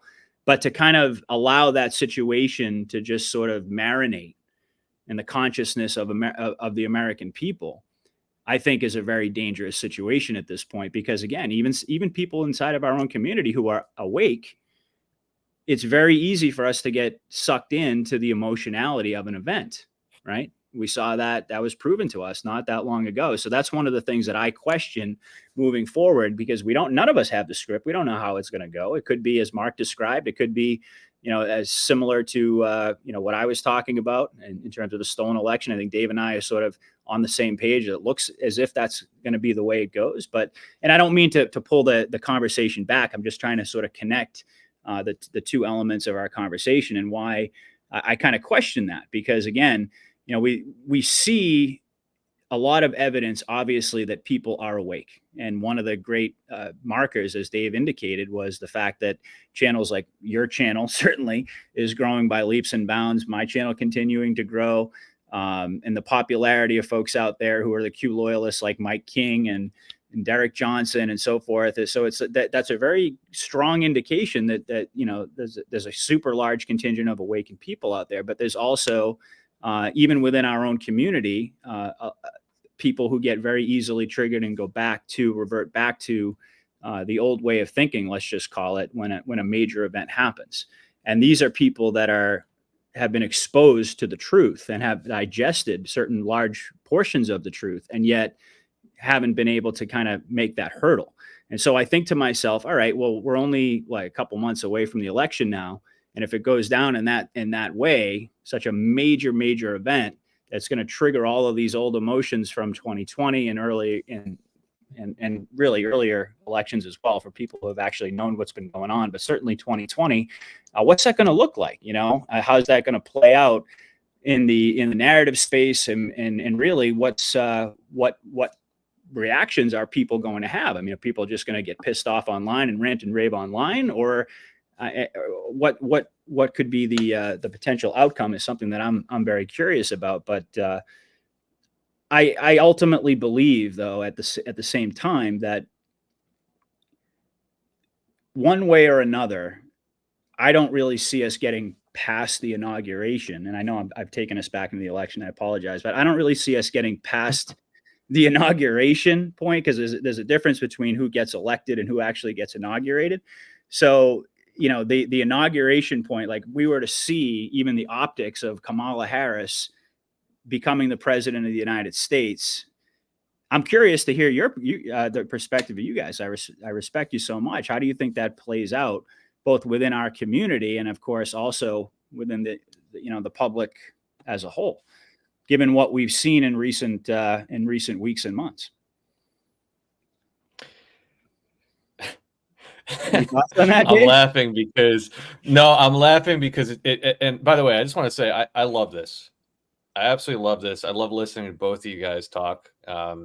This is just, every time we get together, I just have to say, like, I enjoy this so much. You go and write all these notes, you do all this stuff here, and then we start talking, and it just flows. And that's what's so cool about it. And there's so many shows like that. That's what I say. That's what I love about this movement and the people and all the different people we interact with, is because we all do so much prep work and so much research getting this stuff ready. But then we get on the air, it just goes. And I just want to say I enjoy it. But the reason I'm laughing is because there are topics that no matter what you do, you just can't get away from. Like the assassination was one. It's like and the election is another. So to your question, I wouldn't personally, I got to say, I don't want it to happen, but if things keep escalating the way they are, and we did get to a point where Kamala Harris was being inaugurated, I would say LFG, let's effing go. Like it wouldn't, as long as I still have the comms and Trump and everything else, like I don't want it to go that way. But there would have to be, for me, there would have to be a major, major shift away from the rhetoric of Donald Trump, the attitude of Donald Trump, the confidence of Donald Trump, the comms, the obvious control. There would have to be a major shift away from that for me to even entertain being overly concerned about what happens in this narrative. And listen, I don't want it to go to November, but if it does, I'm pretty damn excited to see what happens if they steal it again. In fact, another option, which let's not get into it, but we've talked about it, is what would happen if Donald Trump just won a normal election and gets sworn in? Like that's a bad move in my opinion, because how is he going to administer the justice? I don't even want to get into that, but my point being, I don't have concerns about what happens right now. I don't. Mark, you want to address that? I still hold true to what I said before. I don't think that we're going that direction.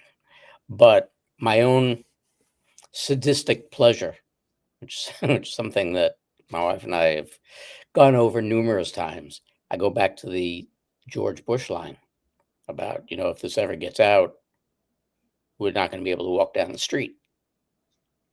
And with my former colleagues, I got to sit and picture, when this information gets out, and I think we've discussed this before, but take New York City alone. When the facts come out about 9/11, you want to be anybody in the media trying to get from point A to point B in a marked vehicle? So there are a lot of directions, like I said before, that this can go in, and it can go there very, very quickly. And I still hold true to what I said before, but I think that more than anything else, I think following the lead of the media itself is where we're going, because once you got that drip turn into a stream, and the stream turn into a gusher of things that need to be put out there to wake the people up, it's going to be overwhelming. It's going to be overwhelming in a negative way to the extreme normies, the ones who are never going to wake up, and it's going to be concerning but awakening to the rest of the normies. So I think that there's a lot ahead, and as Yoda would say, the future is always in motion. So we don't know. Only 10 people know the answer, and only 10 people know what's going to happen. But I still think that we're about to trip over this thing. Well, I agree with you guys, and I've said all along that I would be honest with my audience, and I still hold true to that. If ever I felt like suddenly something had changed, like David, you're kind of hinting, like, wait a minute, Trump's not as confident anymore. Wait a minute, and certainly, I would be honest about that with people, because at the end of the day, I'm here to be honest with folks and to tell people the truth to the very best of my ability. And yeah, I've never once, we've all been through the pits and, the peaks and the valleys along the way of this journey, but there's never been a time, and there have been some pretty bad days, but there's never been a single time where I could honestly say that I'd even come close to getting to that point. right? Where I'd started. I mean, sure, we question things, but questioning things is different than losing. Like I use the term losing faith before. Listen, I get a lot of emails, a lot of communications from a lot of people. And they've been saying that that's been something people have been saying now for the past 3 years. Now, you never really know who you're talking to online. There's lots of operatives out there and people, and we know all that. But I've never even come close to that place where I've started to lose faith or had any type of real questioning along those lines. But I also, be honest with you, I never imagined that we were going to get this far. And it has me questioning, we talked earlier about the precipice, and the whole point is awakening the population. And we've said that over and over and over. Everybody knows that. What is that ultimately going to take? And how far is that going to ultimately go? I mean, you see certain things that appear to be happening in other parts of the world. Is that stuff coming here to America? Are we going to have to sort of live under any of the Kamala tyranny in order to get us to that precipice? In other words, like Q told us what to expect, but we never really know quite exactly how to define that, right? And what exactly that's going to look like. Some people have been saying all along, oh, we're already at the precipice. And some people are saying, well, we're not really at the precipice yet. And how do we actually know when we've arrived at that point? If we were to see, let's just say hypothetically that we were to see Kamala go forward and get inaugurated and so on, and that the White Hats deemed it necessary for us to kind of live in that space for a little bit longer in order to wake more people up. What types of, what scenes are awaiting us, I guess, down that road. And I guess in some ways that's what I'm sort of thinking about at this point, because none of us really know how it's all going to go down. And we certainly know, the only thing we do know is that there's an election that's slated to happen November 5th, but we don't know exactly what direction that's going to go. So my faith is as solid as it's ever been. But I'm also, I feel like we're in some we've been in uncharted territory this entire time. But as we're approaching this election cycle, I think it's just very interesting to consider how all of these different things, that the potential for the different directions that we could go, and more importantly, how the people are going to respond to these types of events if they actually come to pass. I mean, you see the video that you showed earlier, that guy talking about revolution. I mean, you see people talking about this all over the country. If they try to steal it again, that there's going to be a war and so on and so forth. I don't think that we're going to go in that direction. But like I've said before, and I'll say it again, I mean, I stand by it. I do think that there comes a point where in an armed country where you have hundreds of millions of gun owners, that you got to be very careful how far you push people. And don't get me wrong, I think that the White Hats know that. I'm not trying to lecture the White Hats or anybody else. All I'm saying is that we can never, discount that possibility where, people are getting more and more, I think more and more upset on a daily basis. And that would be a major triggering event for people. So that's my, I don't want to call it like a fear or anything along those lines, but I guess it's something that I've been thinking about more and more, because that's the way my brain works. I'm trying to war game all these different scenarios and imagine how they're all going to go down, and comparing, the consciousness that we have today to 4 years ago, but then also reminding myself that in very recent memory, we've seen examples of, we thought that, like Dave, over the assassination attempt thing, you thought that, you were like, oh, I'm super proud of everybody in the audience. Like everybody seems to get it. And then we talked about it. And it was like a few days later, people start, questioning things, and the emotion creeps in, all the different narratives creep in. Certainly that's going to be, if we see another stolen election, it's going to be the same thing, but like infinitely more intense. And that's in that sort of situation. So I think to myself, but that's what we want. Interesting. Right? Isn't that what we want? Don't we want, I see all these people, and that's why I'm not calling anybody out by name. I wouldn't do that to anybody, but I see all these people saying that nobody's paying attention, nobody's listening. Well, you can't on one hand complain that no one's paying attention and then at the same time say they can't steal the election again. Like, that's what would get people to pay attention, right? Like, you can't have it both ways. But that's, again, I think we've probably beaten the election to death. But Patriot, I agree with everything you're saying, and I think that's why your analysis is so well received all the time, both here and obviously on your own channel, is because I think you're echoing exactly what all of us absolutely have in the back of our mind, which is what if we're wrong? What if we didn't? But that's why I think, I think that's the design of this, is we're not supposed to know. They're giving us the comms from Trump, the comms from his team, the 17s in the headline. And unfortunately, I guess my question is, like, what else can we do, right? Are we going to go out and lead an armed revolution? No. That's why they did this. But I think you're absolutely right in that you have to be cognizant of it. And that's why we do these shows. That's why we sit around and we spitball this stuff, so we can all get our different takes on what's going on. I just want to address a couple of things that I saw. Yeah. But Dave, just for a second, I want to go back to what you said before, that there's the part of it that's of faith. And those of us that are awake have faith in the plan and should maintain that faith in the plan. And it's the people who go and get rattled when they see certain things and take to heart what they see instead of discerning and remembering the fact that everything that's being put out there is to try and keep our interest going. Other than that, and I'll use the phrase again, is mental masturbation.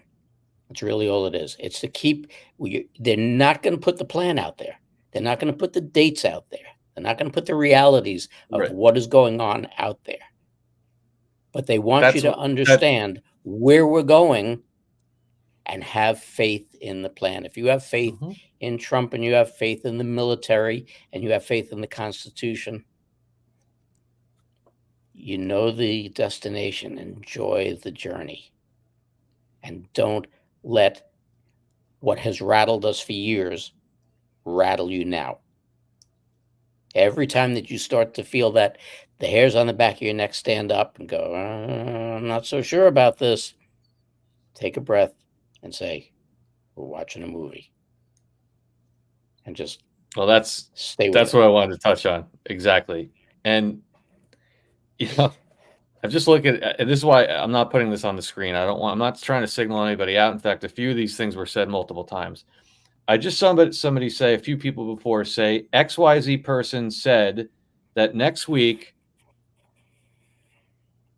J.D. Vance is going to be stepping down and JFK Jr. is going to step in. Look, I'm not trying to make, this is why I don't put it up on the screen, but this is exactly what we're talking about. How on earth would anybody know that? And I'm not calling the truther out by name because I don't want to do that.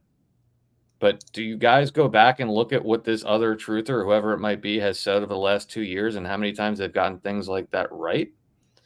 I saw somebody else, a few people asking about the power going out for 10 days.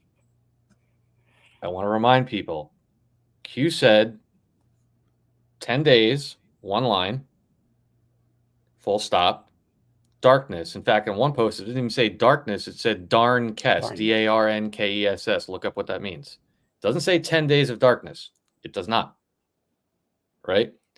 Q also said, and this is why I post this stuff, I hope people take a look at it, regarding the power. Should the lights go out, please know we're in control. That's why I post headlines like this. Venezuela hit by nationwide power outages. Because realistically, Space Force is the only one that has the power to do that. And logically, you have to look at, why would the Space Force shut power off in a country? Perhaps to sell a narrative, perhaps to run an operation. But I'm sorry, and maybe it might happen. I don't know. But where did the power's going out and our cell phones aren't going to work for 10 days come from? It did not come from the Q drops. It came from a truther. A truther that doesn't know what's going on. And assumptions. And you have to look logically at what we're talking about, a disclosure operation. And by the way, you can Google this. Anybody will tell you, depending on who you ask, if the power to go out nationwide, the grid were going to go down for 5 days or more, 9 if you ask some other people, you'd have Mad Max, literally. You'd have no water. You'd have no. Does that make sense that they're gonna turn this into Mad Max or The Walking Dead to wake people up? They're gonna disclose things to people by shutting all our phones off for 10 days. I'm not saying anything can't happen, but like the people that are walking around saying this is gonna happen, this has to happen first before Trump comes back. Where did that come from? It's not in the Q drops. You know, Q said scare brackets necessary event. All separate. All these things I'm saying are separate. They're not in the same drop. Q didn't say a scare event is necessary for 72 hours or 10 days of rotating movies. It didn't say that. Those are theories by people that have gotten picked up and spread around like it's truth. Mm-hmm. What is the definition of an event? An event could be more than 1 day, right? An event could be a year. An event could be a decade. Anybody stop to think that we might have been in the scare event for the last 3 years? We might be in the scare event right now. My point is we don't know. We don't know. And so we have to just be careful and understand that anything is possible. I'm not saying these things won't happen, but be careful about saying they have to happen. They're going to happen because where did we get that from? Well, you know, it also go back to. Go ahead. I'm sorry, Dave. Please. I was just going to say it also reminds me of something you talked about earlier, which is, you know, when we're talking about the a scare event being needed as a way of justifying the military's presence, and you were kind of talking about, well, has that really happened yet? You know, have we really gotten to a point where the general public is going to accept military presence on the streets? And I think so. When I examine that question, I mean, certainly it's hard to to argue with the logic that we haven't been in a scare event for the past 4 years. I mean, certainly, you know, ever since you know, the election was stolen and we saw fake Biden get inaugurated and all these things that we didn't even think were possible. I certainly didn't think was possible. There was no way I thought that they were going to allow him to take power. Of course, at the time, I thought that I didn't really recognize that they really weren't allowing him to take power. And again, you know, but I do think that there has to be, whether it's, and my opinion on the scare event has always been that it's going to be multi-pronged. It's going to be an economic, geopolitical, and also a domestic situation or situations that all come to a head at once. That just, you know, that has to happen in order for the public ultimately to respond well and support the idea. The overwhelming majority of the public has to support the military being on the streets. Because then again, we go back to that other conversation about, you know, that going in a different direction, let's just say, of having people fighting each other and so on and so forth, which obviously they want to avoid at all costs. So there has to be that critical mass of consciousness where people are accepting of that. And even despite all of the 17s that we've seen and that we talk about all the time and all of the outrageousness that we're seeing on mainstream media, Nancy Pelosi talking about being a reptilian and all of these things, that in and of itself, I would argue, still is not enough. We still haven't seen enough to get to have the general public be on board with an EBS type of situation. So then that, of course, begs the question, going back to our earlier, you know, and I don't want to do that, but is it going to go in the direction Mark is kind of thinking, or is it going to go in that other direction? But I think one way or another, we have to have that moment where the impossible, what we all considered to be impossible, at least optically speaking, actually happens and becomes possible. And that, I think, is going to be the moment where people finally go, holy crap, we're in some real trouble here. And I think that has to be the sort of the general attitude of the public, like, holy crap, we need the military, and we need the military now.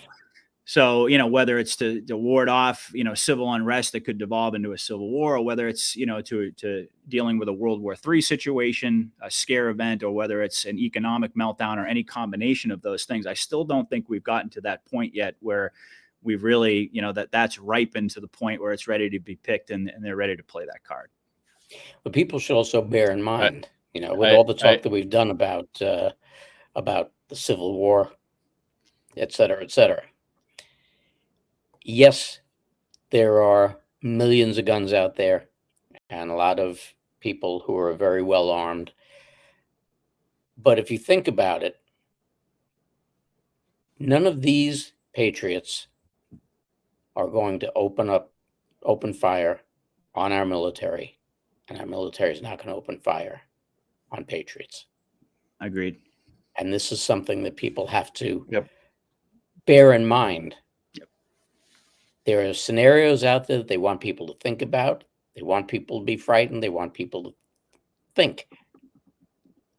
But think logically. Those things are not going to happen. Those things are not going to happen. No, I agree with you, Yeah, Mark. I you know, completely agree. Go ahead, Dave. And Patriot, I'm glad both of you guys went down that road, because I want to be clear. I 1000% agree with you that we do need some event or series of precipice events to justify logically getting from where we are now. Think about tribunals. Like, think about how much you need to do at some point to justify watching Hillary swing from the gallows on TV. So absolutely. Yeah. But you know, again, where I was coming from, it was just to caution people about the difference between justification and what we've heard from other people. Those are two very different things. But yeah, absolutely. And that's what, you know, that's what one of the things we're watching for is what is going to get us to that point. Absolutely. You know, I was just looking, I just want to address a couple of things I saw in the chat. We're not doing a Q&A, but you know, I watch what's going on here.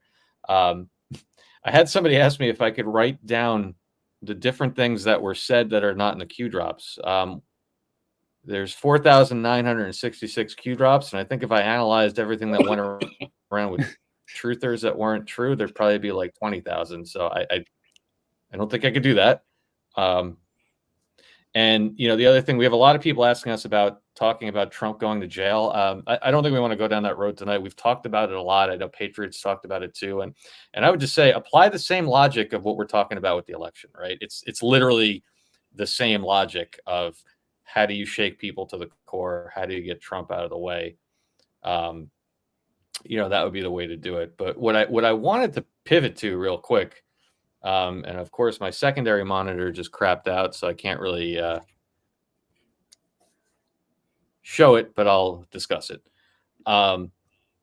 You guys were talking before about the timing of the show. In other words, and Patriot, you said, which I think we're all in agreement with, why didn't they ramp up the comms sooner? Why did we wait till this point for them to start making it what to many of us is seemingly so overt? And that's where I do remind people, I saw some people commenting in the chat that, you know, nobody's paying attention. And I think that's where we really got to distinguish between the level of awake that the military needs and our level of awake. If you are, in my personal opinion, if you're sitting around waiting for your local grocer to start putting the the local bar start putting NewsTreason on the television, probably not going to happen. The Q operation, in my opinion, was always designed to be a small percentage of people that were here to do this and will be there to help other people on the other side, versus the level of awake that I believe we required, which is for people to be pissed off about the corruption, the war, the endless wars, the health issue, which was just brought in by RFK the other day, the border, et cetera, et cetera. That's the level of awareness that Q talks about when they're talking about pushing people to the precipice and finding the will to change and to participate directly from a Q drop. And I think just spitballing what we were talking about, yeah, I absolutely would have loved for this to ramp up sooner, but I do think that perhaps, in my opinion, that's probably the reason why it's getting so overt now with the 17s and the absurdity on the television, because if they had done that 2 years ago, it would have made Q too obvious, too easy for everyone to follow, and then not enough people would have fallen for the PSYOP, which they need to be shaken out of their programming. And we've spoken about that a number of times. But I was just, the show. We got a lot of pushback on the show and the movie. And like I said, I would love to pull it up on the screen, but my monitor is not working. But I did happen to look up that the word, let me just double check what I have here. The word movie, M-O-V-I-E, movie, appears, coincidentally enough, 34 times in the Q drops. Yeah. Okay, so when we say about a movie, that's not us making this up. It does appear 34 times in the Q drops. The phrase, now this is what I'm getting to. We always talk about enjoy the show. Mark just said it. Sit back and enjoy the show. Oh, you guys are crazy. That means sit back and do nothing. You know, everything's fake. No, not everything is fake. A lot of it is very real. People are suffering. People are dying. It's a war. But Q does talk about enjoying the show for the parts of the absurdity and the exposure that we're talking about that we've shown over the last 2 hours. That is where we should be enjoying. We should enjoy watching them squirm. We should enjoy watching CNN fall on its own sword. We should enjoy watching the financial news made to be look like a bunch of morons. We should enjoy that because they've screwed with us for a long enough time that they deserve it. But the phrase "the show," both words, "the show," appears 87 times in the Q drops. 87 times Q talks about the show. And very interestingly enough, just this afternoon, Donald Trump spoke about a show. Very interesting. And I want to give credit to my good friend Joe Rambo, who's all over this stuff when Donald Trump talks. This is his clip that he pulled this afternoon. And listen to Donald Trump. We've all seen that image of the guy that dresses like bricks all the time. Bricks. Think about that. Bricks. He wears the outfit. Listen to Donald Trump talking about this gentleman in the front row today. Mr. Wall, Irving Wall, would you please stand up? Irving Wall.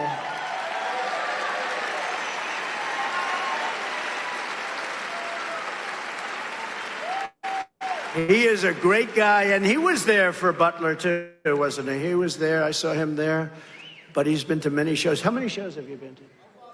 He's lost track. I agree, but I appreciate it. We appreciate it. The whole place appreciates it. They're ultimately there. He was there for Butler. He's been to many shows. I personally have never heard Donald Trump refer to he refers to rallies, he refers to meetings, he refers to addresses, speeches. I have never, ever heard to him refer to one of his rallies as a show. Very interesting.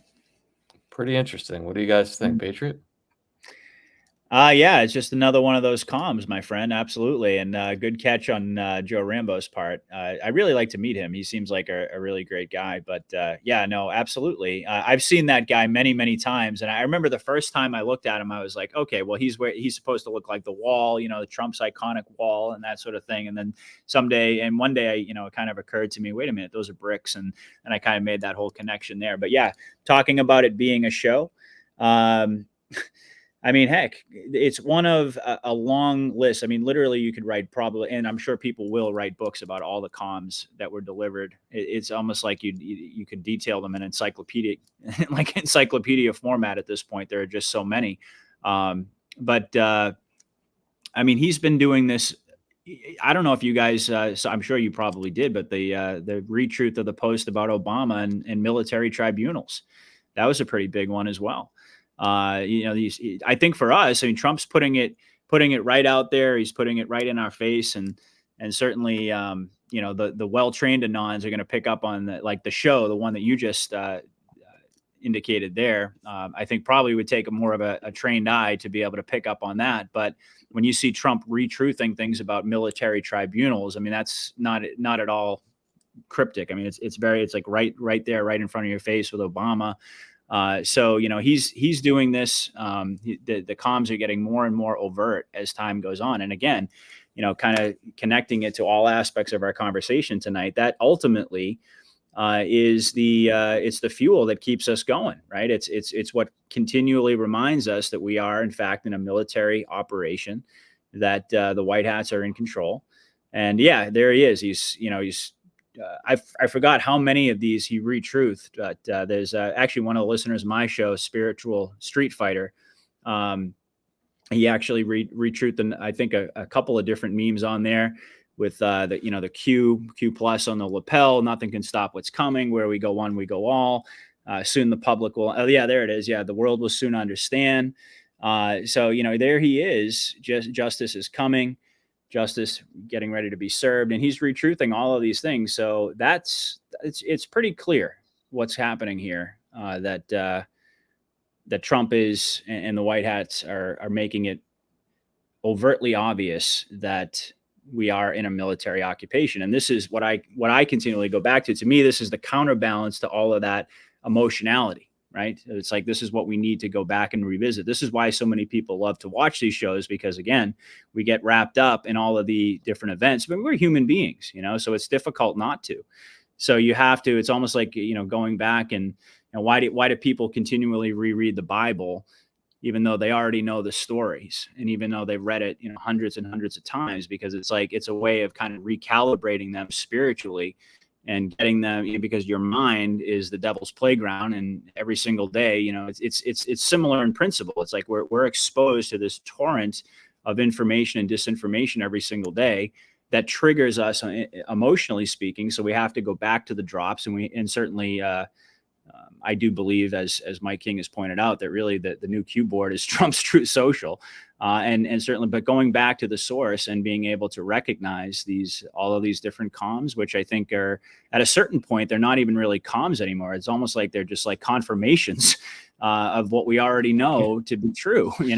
I think we've kind of passed the point of just it being comms, and now, but Dave, I want to say you made an excellent point too about which I remember thinking about at a certain point, but it sort of slipped out of my brain. But about why they didn't turn up the volume sooner, and because this has all been rolled out with military precision, and by the way, also using AI, augmented by AI. I firmly believe that that's actually happening as well, to be able to gauge the level of consciousness, and also to be able to gauge when exactly the appropriate time is to turn up that volume in the overall context of the operation. Because, as you said, in order for it to be effective, it has to be, I've said this before, I said it in the context of the assassination attempt, quote unquote, that optics don't really matter all that much unless they're convincing, right? So there's really, in order for it to get enough people to engage in the whole reverse psyop, to deprogram themselves, they needed to have that critical mass, to avoid getting, whoa, I just flipped my sweatshirt up there, to avoid getting that critical mass too quickly, because that would be sort of counterproductive. I think it's pretty, as I've said multiple times probably tonight, it's pretty obvious where we stand at this point. And really, I think a lot of the commentary that I've delivered tonight has just been sort of like exploring both aspects of that, knowing, being very solid in where we stand right now, but then also in a sense being like, all right, here we go. We're about to get into these really climactic moments, and none of us know how it's going to go, certainly, but it's I'll tell you, it's a blessing to be at this stage and to be able to have the eyes to see all of these confirmations, all of these comms. I thank God every single day that I'm awake, at least to the degree that I am. I think all of us have, we're all works in progress. We all have more development spiritually, and as the saying goes, we're never really done. But it's pretty obvious to me that we are in the final stages, and that's the reason that all of the comms are accelerating. That's the reason that we're seeing so much of this insanity accelerate, because we're that close to the end. And it's exciting. It's exciting. I have to say, it's a little bit nerve-wracking for me personally. Because just on a personal level, I feel like I've, and I know you guys could say the same, I've devoted so much time and so much energy and huge portion of my life to this. And it's like, it's almost like, you can feel it coming, but there's always going to be that sense of like, none of us are really going to know until we know, until we actually get to the other side of it. So there's like that kind of like, it's I guess anxiety is a certain, it's like an excitement mixed with an anxiety, because I can feel like we're really on that, approaching that precipice. So I'm just, my goodness, I just never imagined we were going to. I appreciate your honesty, man. I Well- really appreciate your honesty, because I think you're speaking for all of us when that's a very logical truth, that everybody involved with this has invested years of their life into it. And the back of your mind is, what if it doesn't come to fruition? What does that mean? I think we're all confident that that's not going to be the case, but it's like anything in the world that you can't see. It's like what Mark was talking about before. It's a faith-based argument mixed with some comms and the keyboards, but ultimately is an exercise in faith. And like anything else, there's an inherent nagging that goes on, that, what if? Well, But the that's other why thing it's I so would important add- that we do this and we get together. Well, the only thing I would add to that too is that, it's my anxiety or fear, whatever you want to call it, isn't so much about like, oh, well, what if it doesn't actually happen, or what if it goes in a different direction, or what if we're all being duped? Because I don't really believe that. I've never really believed that. It's almost like, right, how far down the rabbit hole are we going to go? Right. I mean, like so many of us out there, I mean, I'm a father, I have young kids. You look around the world and you see all of these things happening, and you think to yourself, I mean, this become the whole purpose of my life, is to try to, become a part of this movement to get us to where we need to be. But then to not know how far, what that precipice is ultimately going to look like, I guess and somebody put in the comments there, like not anxiety, but anticipation. I think that's probably a good way to put it, and anticipation has a lot of different, I think, conflicting emotions that go into it. But I just want to be clear about that. I'm not suggesting that I'm like doubting the whole Q operation. What I'm questioning is like, what is it actually going to look like? At the end of the day, I have no doubt that the military is in control. At the end of the day, I have no really. I mean, we can never say that we're at least I personally can never say I'm 100%, but I'm like 99.99999% certain that the military is in control, and that the fundamental, the core of my belief system and my commentary, my analysis this whole time is accurate. But it's more the question of, for the most part, even though, all of us have suffered, and we continue to in various different ways, we've been able to do it primarily, within the comfort of our own home. We've been able to more or less, be, I don't want to say, sheltered from some of the other things that are going on in the world, or at least appear to be going on in the world. But for the most part, we've been relatively, insulated. And there's that question of, okay, well, we know we've got to wake up the masses. We know what this is all about. This is all about getting us to that precipice moment. This is all about getting people to finally, step up and to participate and to be a part of things, and have that willingness to change and all of that. Given where we've been, and certainly we've progressed a long way, that's a very big question, of what that's actually going to take. Because, and you and I, Dave, we've talked about this, the apathy of the people on average, right? And even you've talked about, like, when are people going to people need to start getting more pissed off and this and that. So those are the questions that I wonder about, not worry so much. I think that's part of it, but I wonder about that, at what point are the white hats? And again, these are questions we can't really answer, but I'm just trying to like flesh out my thinking here. At what point do the white hats actually pull that trigger? At what point are we ready? And what's that going to take to get a consensus of people, a vast majority of people, to be on board with a military occupation of America for a period of time? That's a pretty tall order when you really step back and you think about that, to get the mass consciousness to go along with that. So if that's true, then that means we're going to see some pretty crazy shit go down in order to get us to that point. And that's where that anticipation comes. It's like, I'm excited about it, but I'm like, man, like, this is going to be crazy, but how crazy is it going to get? And what's it going to look like? And, all of these different, questions that swirl around in my head. But at the end of the day, I'll just reiterate it again, just to make sure everybody's clear where I stand. I'm 100% or 99.9% solid, as I've always been, in my faith and my belief in this plan. That's never changed. It's just more a question of, now that we're approaching the final stages and not knowing what that's going to look like, yes, we should be enjoying the show. We should be enjoying watching them squirm and all of that. Like there are elements of the movie that are very entertaining. And quite honestly, they're hilarious. Just like the clip that you showed at the beginning tonight. But then on the flip side of that, on a daily basis, we're also seeing a whole bunch of other things that have an opposite reaction, that make us feel kind of like, wow, like this, there's a lot of stuff. There's a lot of positive things going on, but then again, there's also a lot of stuff that, again, triggers us emotionally and so forth. So this is, this is probably the most complex time in all of human history, to be awake and to be aware and to understand ultimately the overall framework of the operation, but at the same time, to not have a clue really how it's all going to go down, what the events and the sequence of events is going to be.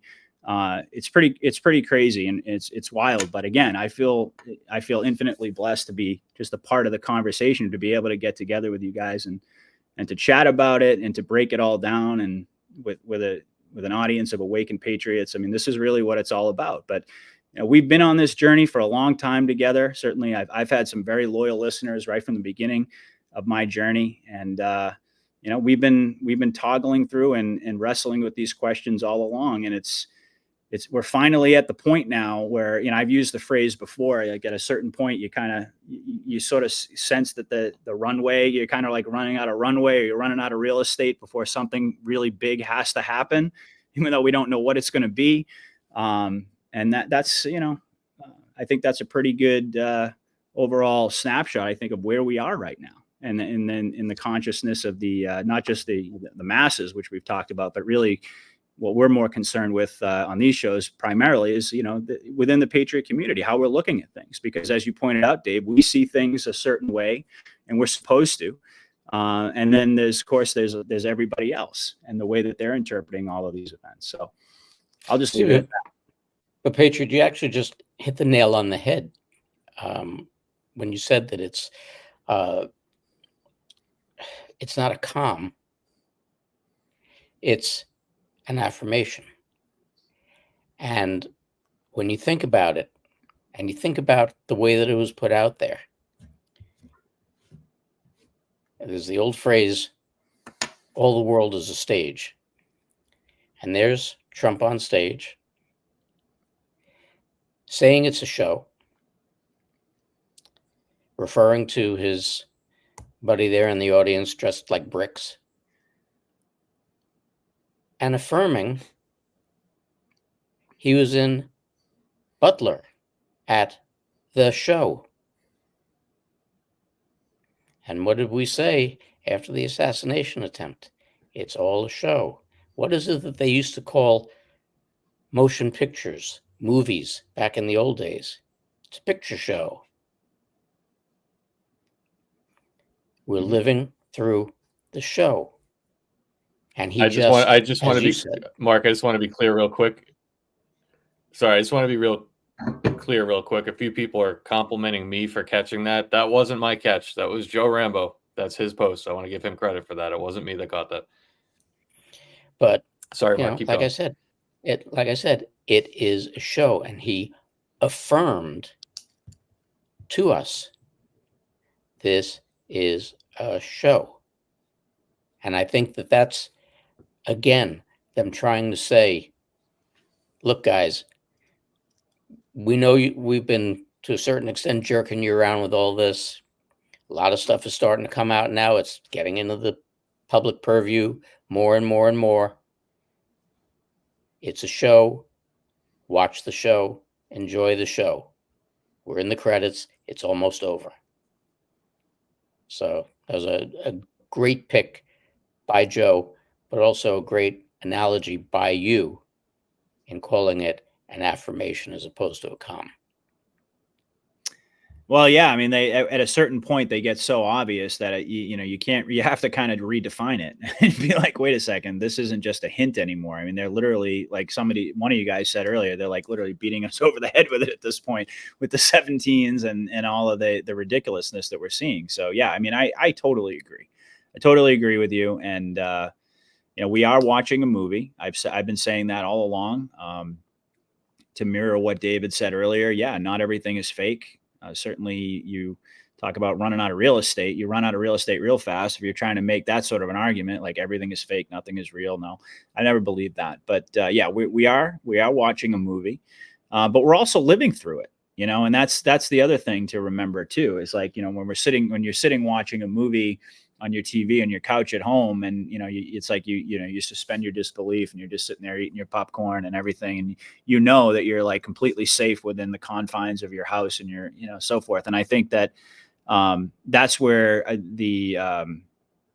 think that's where it kind of differs in a sense from like a typical movie where you're just kind of passively watching it versus like living through it and participating in it, and also having to navigate all of the emotions that go along with the journey, right? So it's like you can kind of separate those things when you're just watching a movie, but when you're actually like living as a part of that pantomime, if you're living through it, it's very complex. The emotional aspect of things, as much as we talk about, and I'm completely in agreement, as much as we talk about how, and Q pointed this out, emotions cloud logic and reason and so forth. And we need to constantly remind not just our audiences, but for me personally, myself, because as I pointed out, I'm a very emotional person. But having said all that, there's no way to change the fact that we're human, right? And we're going to experience some pretty emotional things, I would argue, going forward, no matter how grounded you are in the plan, no matter how grounded you are in the drops. I mean, I personally think that when all of this stuff goes down, whatever format it takes,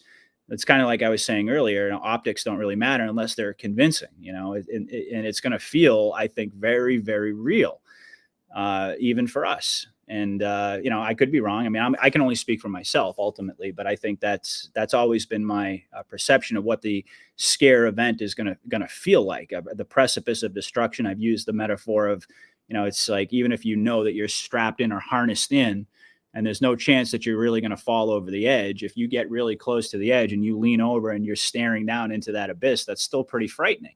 Even if that there's no possibility that you're going to fall in. So, that's kind of where that's how I look at it. And that's why I've never really, I agree that we have to, we certainly have to keep our emotions in check, and we have to recognize, and we have to apply logic to every situation. But at the same time, we also have to acknowledge the fact that we have emotions. Like, we're emotional creatures. Now, that's the way that we were created. And that's also, I think, the reason for the Q drops. It's the reason for the movement. It's the reason that all of us found each other, because the reality of the matter is that if we weren't emotional people that needed to come together and needed to talk about this and hash it out and talk about all of the events and how we're experiencing, what we're thinking and feeling and so forth, well, we probably wouldn't be here. Right. So, I think there's that it's very complex. It's very different than any war really that's ever been fought. We're literally living through an unprecedented type of, like Dave mentioned, 5th generational warfare. And when something is completely unprecedented and you're the first one to go through it, first one to hit the barbed wire, that's a pretty tall order. And that's what all of us are taking on collectively. And, personally for me, I can say that, looking back to previous parts of my journey, when I started in 2001, shortly after January 6th, and where I was at that point and how much I've grown and changed along the way. I can honestly say that, this entire time has really been, for me, mostly it's been about spiritual growth, because this is really, at the end of the day, it's a spiritual war. And I think that navigating it, you can only get so far, even with the Q drops and the logic and all of these things. At the end of the day, for me personally, it's a spiritual journey. And I can't imagine, what this would be like if I didn't have that very strong foundation, that spiritual foundation that I think propelled me on this path to begin with, and that connection with God. Because I think about that all the time. Can you imagine being someone who doesn't have that, or that relationship, or doesn't have that, that basic foundation, and having to live through these times? It's absolutely wild to think about. And so I feel so blessed on that level.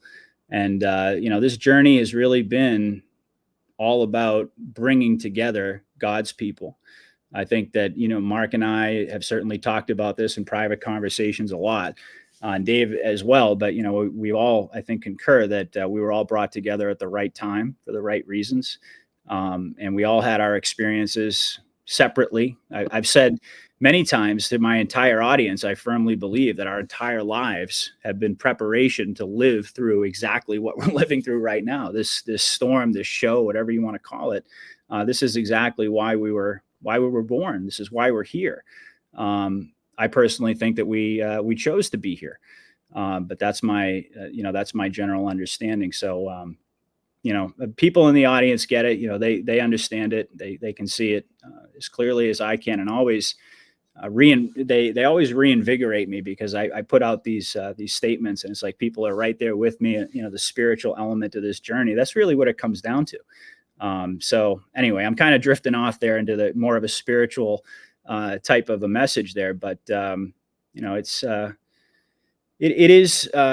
okay to explore both sides. It's okay to talk about how we're feeling. I think we're supposed to, but at the end of the day, all of us agree that we are living through a movie, and we're in a continuity of government situation. It's been made clear. We've proven it over and over and over again, to the degree that we can under the circumstances. But we're all solid in our understanding of that. And I think as we get closer and closer to the end, it's going to be I almost feel like it's the final test, like that we've been tested all along the way, and we're about to get into like the real eye of the storm, the vortex or whatever, and it's going to get as crazy as it's ever been.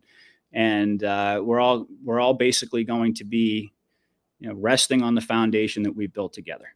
And I think that's for me, in all honesty, that's what I always go back to. It's like I try to war game. I try to think about all these different possibilities of how things could go down.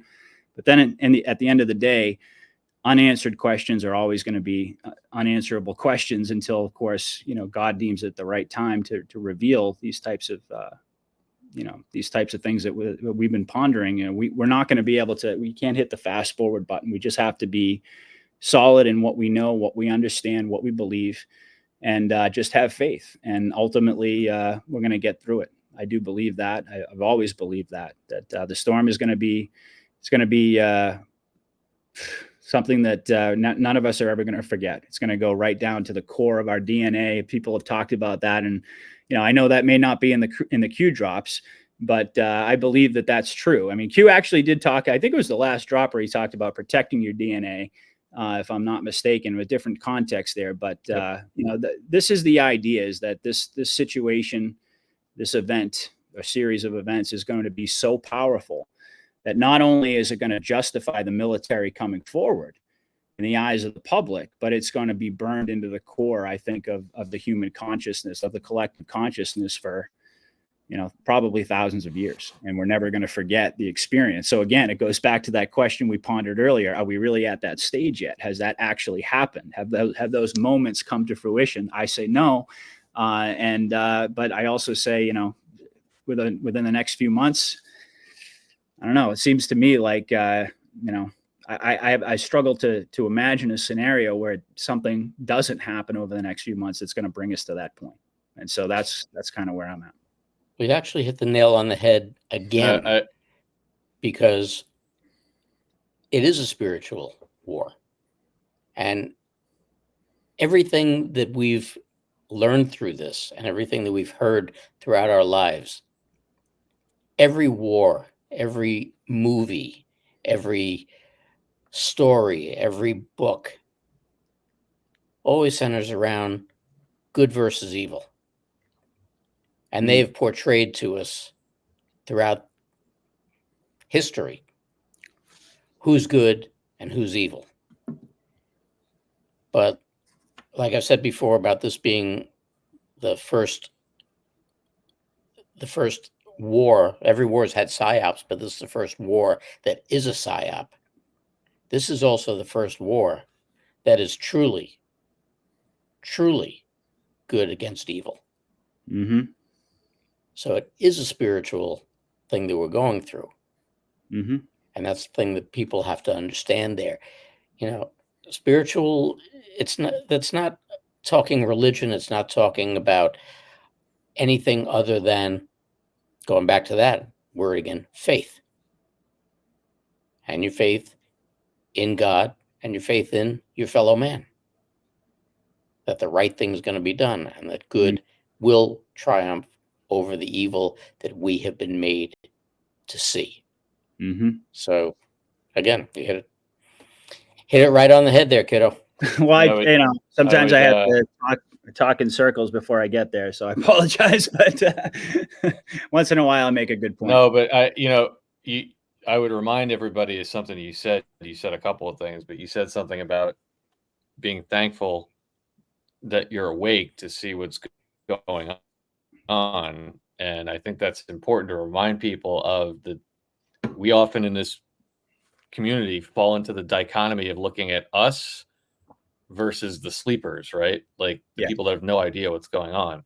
But I don't think we should forget about the millions and millions of people. And all you got to do is go on X, or like you said before, listen to Alex Jones to get an idea as to what some of the semi-awake people, or let's say the awakened normies that don't know about Q, are thinking. They're thinking the financial system is going to completely collapse and never recover. They're thinking World War III is going to happen. They're thinking, that their kids are going to go to school for the rest of their lives and be converted transgender. They're thinking that the border is wide open and we're being overrun, and on and on and on. So we should also have some compassion for them. Forget the people around us that don't see what's going on at all and are obsessed with sports. That's fine. They'll have their time.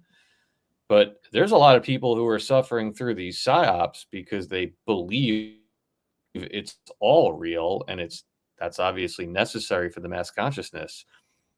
And let's face it, there are apps. In fact, I saw 2 people already post tonight. One of them I didn't even want to put up on the screen, but somebody right here in the chat said that their son, who's in the military, committed suicide. I'm very sorry to hear that. That's terrible, and that happens every day.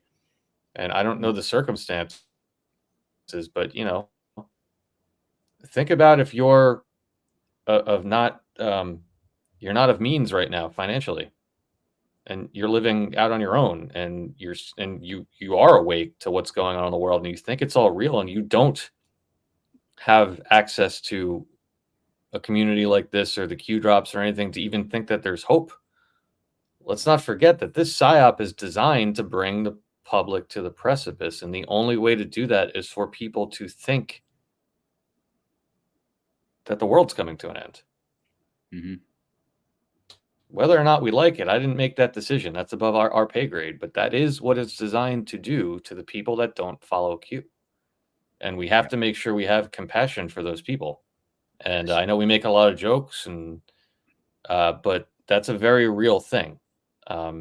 Lost in the mix of the wealthy people that are on the beach and out at dinner tonight, and all those people that we say have no clue what's going on. Lost in that are millions and millions and millions of people that are engaged, that are on TikTok screaming at their phones, and think that all hope is lost. And unfortunately, based on what we know, there's probably a good chance that there's going to be more events, or a series of more events, especially involving Donald Trump, that will likely make it seem to those people like their last bit of hope is also being taken off the board. I don't think that's out of the realm of possibilities. We've obviously discussed that. So I think, to your point, we have to have compassion for them. But on that note, coming up on 2.5 hours, I think I want to be respectful of everybody's time here tonight. And I think when the 3 of us get together, we could easily go for 5 hours without barring any bathroom breaks or anything like that. But we had other things. We were going to touch on RFK and Bitcoin and many other things going on. But I just love the way this went tonight. I thought it was fluid, and it seems like we had over 5,000 people on here watching between all the platforms. Amazing to see, amazing interaction in the chat, and obviously incredible analysis by Patriot and Mark as always. And it's always a joy to be a part of. So let's not forget you. On that note, well, I appreciate that. Thank you. I was just going to hold my let's shoe go up down and the show my line. beautiful soul. Come on now. Let's go down the line, right to left, starting with Mark, and do some final thoughts, and we'll wrap up for the holiday weekend here. You know, it's funny. We do these things every so often, and it's never mind that it's always a pleasure. It's always a lot of fun. It's always very informative to the audience and to ourselves, because we get a lot of things off, and it almost, to a certain extent, doesn't matter what we have on the agenda, what we plan on talking about, because we do get into these discussions that I think keep people more enthralled in the overall discussion of whatever it is we're talking about than going through the facts and figures of a particular topic.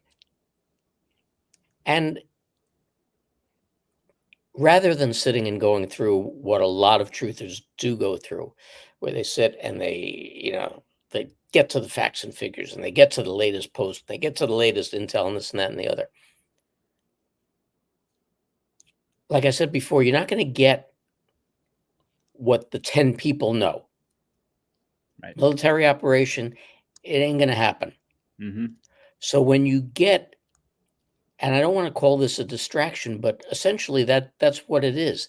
It's like-minded people, and that's not just the three of us, it's all of you watching.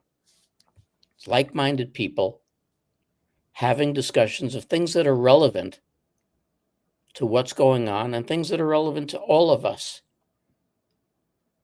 and showing that we can have these discussions, and we can have these intelligent discussions, and sometimes disagree about things, and still go on and continue to talk and have discussions and laugh about things and enjoy each other's company. And I use the word all the time, ascending, but this is what it's all about. That's how we get away from the brainwashing that's been thrust upon us for longer than any of us have been alive.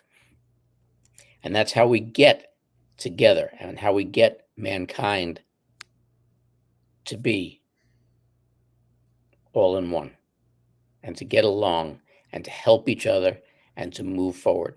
And, I guess if we did these every day, we'd all get pretty tired of it. But, it's a great thing that we do. And it's really, really inspiring, an absolute pleasure. It's always great talking to you, either on or off the air. Not you, Dave. I'm talking to Patriot. So, it's really great. It's really great. So I'm glad that we had this time to get together and to talk. And I hope that everybody out there enjoyed themselves. Absolutely. I couldn't agree more, and we normally, just so the audience is aware, I don't know if you guys have ever shared this, but normally Dave, Mark, and myself, we have a kind of a pre-show chat. And, we talk about a lot of things, obviously off the record, privately, and so forth. And then we kind of get an idea of where we want to go with our show, and it's organized and everything. And tonight was kind of, it was a little bit different in the sense we didn't have an opportunity to do that. And so in essence, we came up with a couple of different topics, and some of them we didn't quite get there. But I find that, quite honestly, some of the shows that I think I've had the best reactions to and that have been the most fulfilling for me, quite honestly, are exactly what Mark just described. When it, you kind of just feel the energy, and you go, and you don't fight it. You just go in the direction of where the conversation is leading. It's true, because you're right, Mark. Only 10 people know. And no matter how much we analyze, no matter how much we do our Q homework, which is obviously important, we preach it all the time. And that's what most of our shows are about, is going through, like you said, all the different events and the most recent up-to-date comms and all of these things, which are fascinating and are important. But at the end of the day, what I've noticed along the way is, and I know Dave and you and I have talked about this, is that, one story comes along, one event comes along. only to be replaced by another, just, very within, within a matter of 24 hours. And some of these things, it's like you go back and you think about like when the Key Bridge collapsed, or when other things happen, and it's like this was our whole focal point for a matter of days, and then we had other events come along and take its place. Not that these events weren't important, and not that analyzing them wasn't important, but you kind of get the sense after a while that the information and the consumption and the analysis of all of that information, it's satisfying and it's necessary. But it's also, you can get really into the I don't want to say into the weeds with it, but kind of along those lines where you get so focused on like the latest details that you don't take a step back and you don't sort of examine what it's really all about. And that's one of the things I think that we can do very well when we get together tonight. And I mean, ultimately our role, talking about this being a spiritual war, and ultimately, it is, I think, our duty, and always has been our duty, to prepare ourselves through. I mean, as crazy as this time is that we're living through, and as difficult as it's been, my contention has always been that this is but preparation for the next chapter. Because as Dave just pointed out, I mean, and I just want to extend my condolences to whoever the individual was who had lost someone. And earlier on in the show, and I was talking about people losing faith and so forth. Not really so much the anons, not so really so much, obviously, the people who are dialed into Q, as Dave pointed out, but the people who aren't, and still have the right, ultimately the right instincts. They're like semi-awake, but they haven't really fully either discovered Q or bought into Q. And quite honestly, when I think about my personal journey and how I transitioned really away from what I like to call sort of alternative media light, or and discovered the Q drops, that was like, I mean, that was a saving grace for me, because I mean, I can't imagine where I would be right now. I mean, if I was still listening to InfoWars and Alex Jones, I mean, I'd probably be already inside of my bunker with my food and my rifle, and just, and so many people out there are, and it's not to single out Alex Jones, by the way. I'm not trying to, say that he's a bad dude or whatever. I'm just saying that, if you're in that category of people, regardless of who you're listening to, if they're not connected, and we've talked about this recently, if their analysis isn't rooted in the Q drops, you're going to be getting a message that's going to probably lead you toward that conclusion, like all hope is lost, and and people getting caught up in it, and that does have some real life consequences, as we've seen. So I think every single one of us should probably, we should all be grateful, first of all, that we're awake, that we're aware that we're here. I mean, just being here, just being a part of this conversation, whether it's the three of us talking and having the, being blessed enough to be able to deliver this type of show to the audience, or whether it's everybody out there listening. I mean, you literally were chosen for this. And you don't even, I think a lot of folks sometimes lose sight of that, how blessed we truly are to be in the know. Even being in the know, again, we're, like I said, we're human. We experience all the emotions along with it, but we have a roadmap. We have we have our eyes on the North Star, where everybody else is just looking out and seeing just darkness everywhere. And we can see that we're headed in this direction. We don't know exactly how we're going to get there, but we know that it's coming. And I'll just end with saying that, again, our role has always been to develop ourselves spiritually through this process. And because when everything does go down, whether it's, hopefully over the next couple of months, but whenever it all goes down, and whenever the hammer finally gets dropped and the truth comes out and the world changes forever, I've said to my audience over and over and over again, and it's almost like, I don't know how I know this, but I've intuitively always known that that's when the real work is going to begin for all of us. I mean, as exhausting as this process is, and for good reason, because we're tired, and it's been a long process. It's taken a lot out of us, but it's the work that we're doing now, as important as it is, and as tiring and exhausting as it is but preparation, I think, for what all of us are going to be tasked with in this next chapter. When that page gets turned, and the world finally comes to terms, or is in the process of coming to terms with everything that's disclosed, everything that we talk about, that's when each and every one of us, I truly believe, is going to be activated like never before. And we're going to realize in that moment why we had to go through everything that we went through, whether, on an emotional level, on a cognitive level, psychologically, spiritually, everything was necessary. God doesn't make mistakes. He doesn't show up early. He doesn't show up late. He always shows up right on time. And I think that in those moments, we're going to truly realize why we're here. I mean, so many times I've heard people ask me, or, kind of convey that basic concept, I don't know why I get it. I don't know why I can see it, but so many people around me can't, or they're not willing to, or it's like that question, and nobody can really fully answer it, because again, it goes back to this being a spiritual war at its core.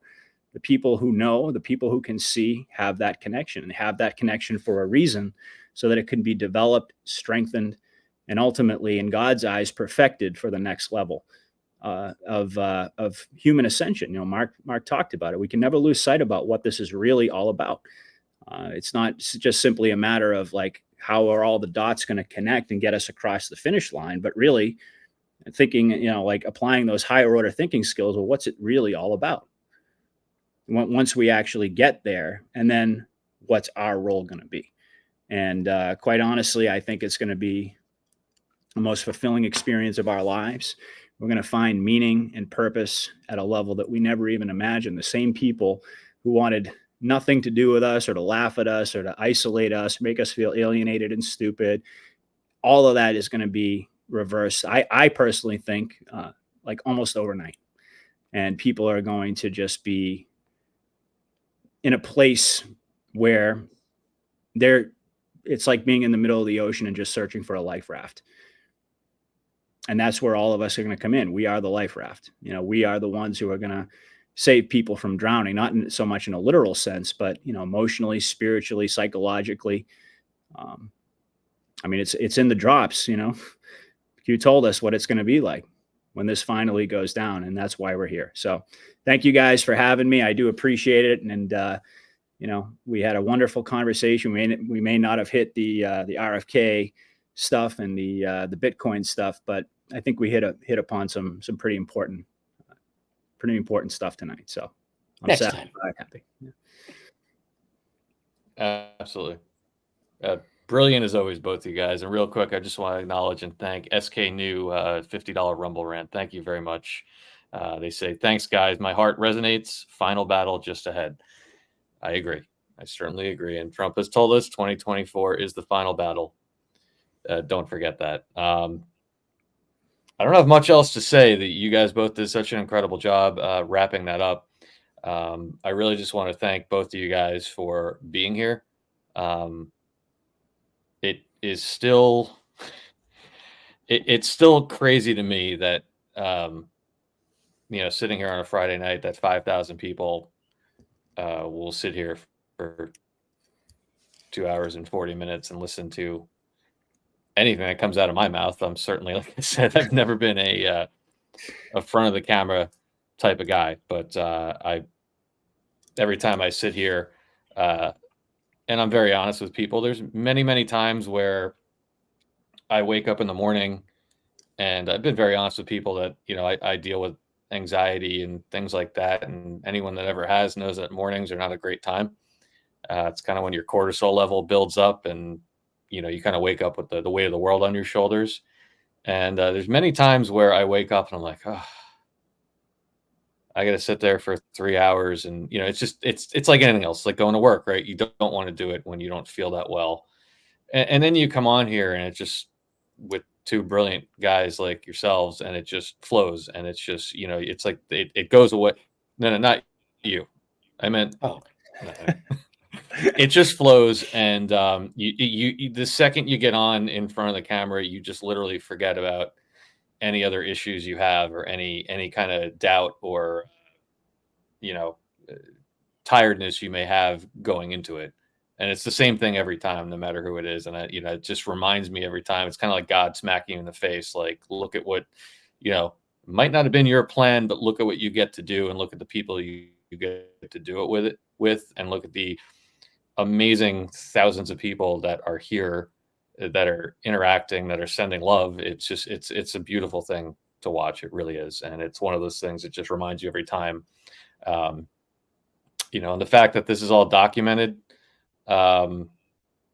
it's just something I think we're all going to look back on at any given point and realize what an incredible thing this whole operation is. And, you know, we're all blessed. We are. And so I just want to thank you guys and thank everybody in the chat for being here. And of course, thank all of our mods and admins, Carrie, Claudia, Kat, and Doug, for all the work they do.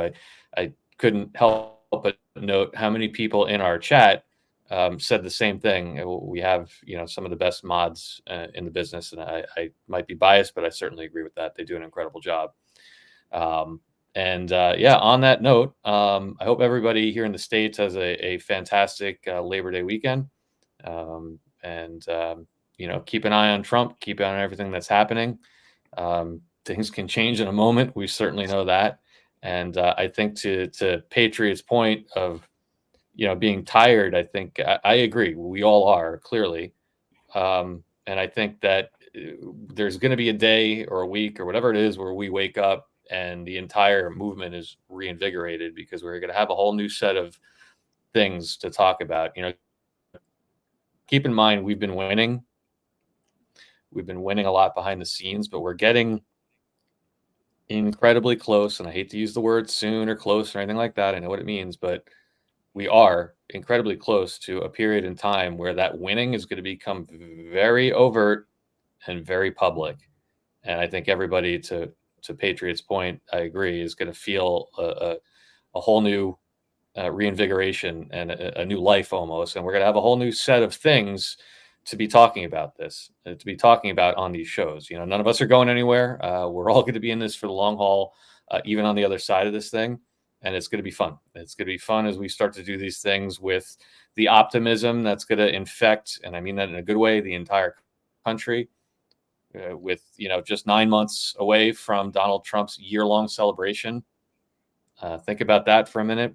You know, where the temperature of this country will clearly have to be in May of 2025 to have a year-long celebration. Just shows you how much and how quickly things will change. And I think it's going to be amazing when we all get to do this stuff in person as well. I know I keep saying that, and I do believe that. I do believe we're all going to be in places where we get to do this in person in the not too distant future. And I really look forward to it, especially with the two gentlemen on the screen right here. So thank you both. And well, Dave, before we sign off, yep. I'm sorry. I just want to say before we sign off, I got to sing your praises a little bit too, because you sang Mark and you sang mine. But I have to say, I mean, you are an incredible voice of reason. I mean, the way that you can apply logic, reason, and common sense to an emotional situation. And there have been many times, quite honestly, where you and I have had talks, and you know, I've listened to the way that you've broken things down, or even when I just go and watch your shows with Mark. I mean, you have an incredible gift to be able to calm your audience down and to point out the facts in a very logical way. And yeah, somebody put it there, Dave, you're a natural therapist. I couldn't agree more. I mean, you just have a very calming way about you. And I think that's really what it is like the three of us get together, and I think our personalities come together and they gel so well. But you are truly amazing, my friend. And I just wanted to just to put that out there, to say publicly how much I admire you and Mark, and how grateful I am that we found each other. But Dave, you're a heavyweight, my friend. So keep up the great work. I just wanted to pipe in and add that, because you know, I feel what you said deeply, and I wanted to give it back to you to show you that love, my friend. Thank you, man. I truly appreciate that. I really do. It really does mean a lot. Absolutely. Yeah. All right. We'll stop the bromance now. I got it. Yeah. I had to say it, Dave. I really did. You guys are incredible. Anyhow, I appreciate it, man. Like I said, anybody that's been watching this channel for a while knows, and I'm not throwing it back on you now, but it's the truth, how much you helped me years ago when you started your podcast. So it's cool to be on the same screen with you guys, and like I said, you helped me so much, and I really appreciate that. It means a lot. And I got a message from somebody while we were on the air about this video. We had a good time Both of Mark's videos, by the way, if you real quick, a lot of people are asking about Big Mike and Ballchin Man because we played those with the gentleman from TrueStream last week. We had a great time with them. Oh, I love those guys. Yeah, those are both posted on Rumble now. So anybody that was looking for those, if you want to see those videos that Mark did, his original work, both are on our Rumble channel now. And this other video, I'll throw myself under the bus right now. Somebody asked me about this, and I think I've played it on this channel. I know I did on the old channel we used to be on. Just to give you an idea how wrong I've been about stuff. I made this video in March of 2022, kind of teasing the end of Joe Biden, and clearly that didn't happen. But one of my favorite movies of all time is Ghostbusters. And I put this together. This is the kind of stuff I used to do at 3 a.m. when I didn't sleep and I didn't have a podcast. I put this little 2-minute video together. They're kind of mocking or teasing the end of fake Biden's reign. And well, we certainly know that one way or another, fake Biden is out the door very soon. So clearly I got the timing of that one wrong, but somebody asked me to play this. So I'm going to play us out with this video, which is a Ghostbusters little spoof that I made. And it's titled Fake Biden's Last Stand. So for the person that asked me to play this, here you go. I figured we end on a light note. And gentlemen, again, thank you so much. And thanks you to everybody who watched tonight. We'll see you next week, and God bless you all. Here you go. Thanks, everybody. God bless.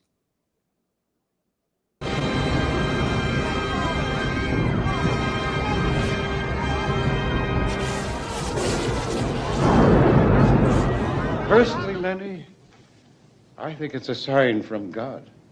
But don't quote me on that. No, I think that's the smart move, Mike. Well, I'm not going to call a press conference and tell everyone to start praying. Look, I've only been with the company for a couple of weeks, but I got to tell you, these things are real. Since I joined these men, I have seen shit that'll turn you white. Well, you can believe Mr. Pecker. Donald Trump does pose an extra threat to this. It's not hypothetical.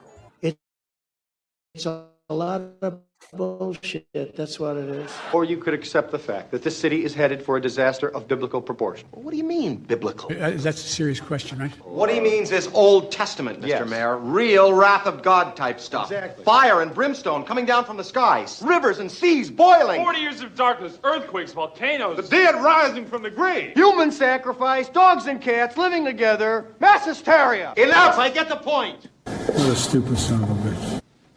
What if you're wrong? If I'm wrong, nothing happens. We go to jail, peacefully, quietly. We'll enjoy it. But if I'm right, and we can stop this thing, Lenny, you will have saved the lives of millions of registered voters.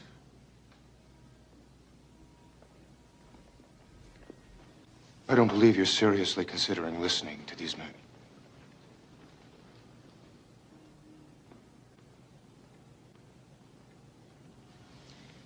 Get him out of here. Bye. Come on, man. I'm going to get you a nice fruit basket. I'm going to miss him. All right. We got work to do. Now, what do you need from me?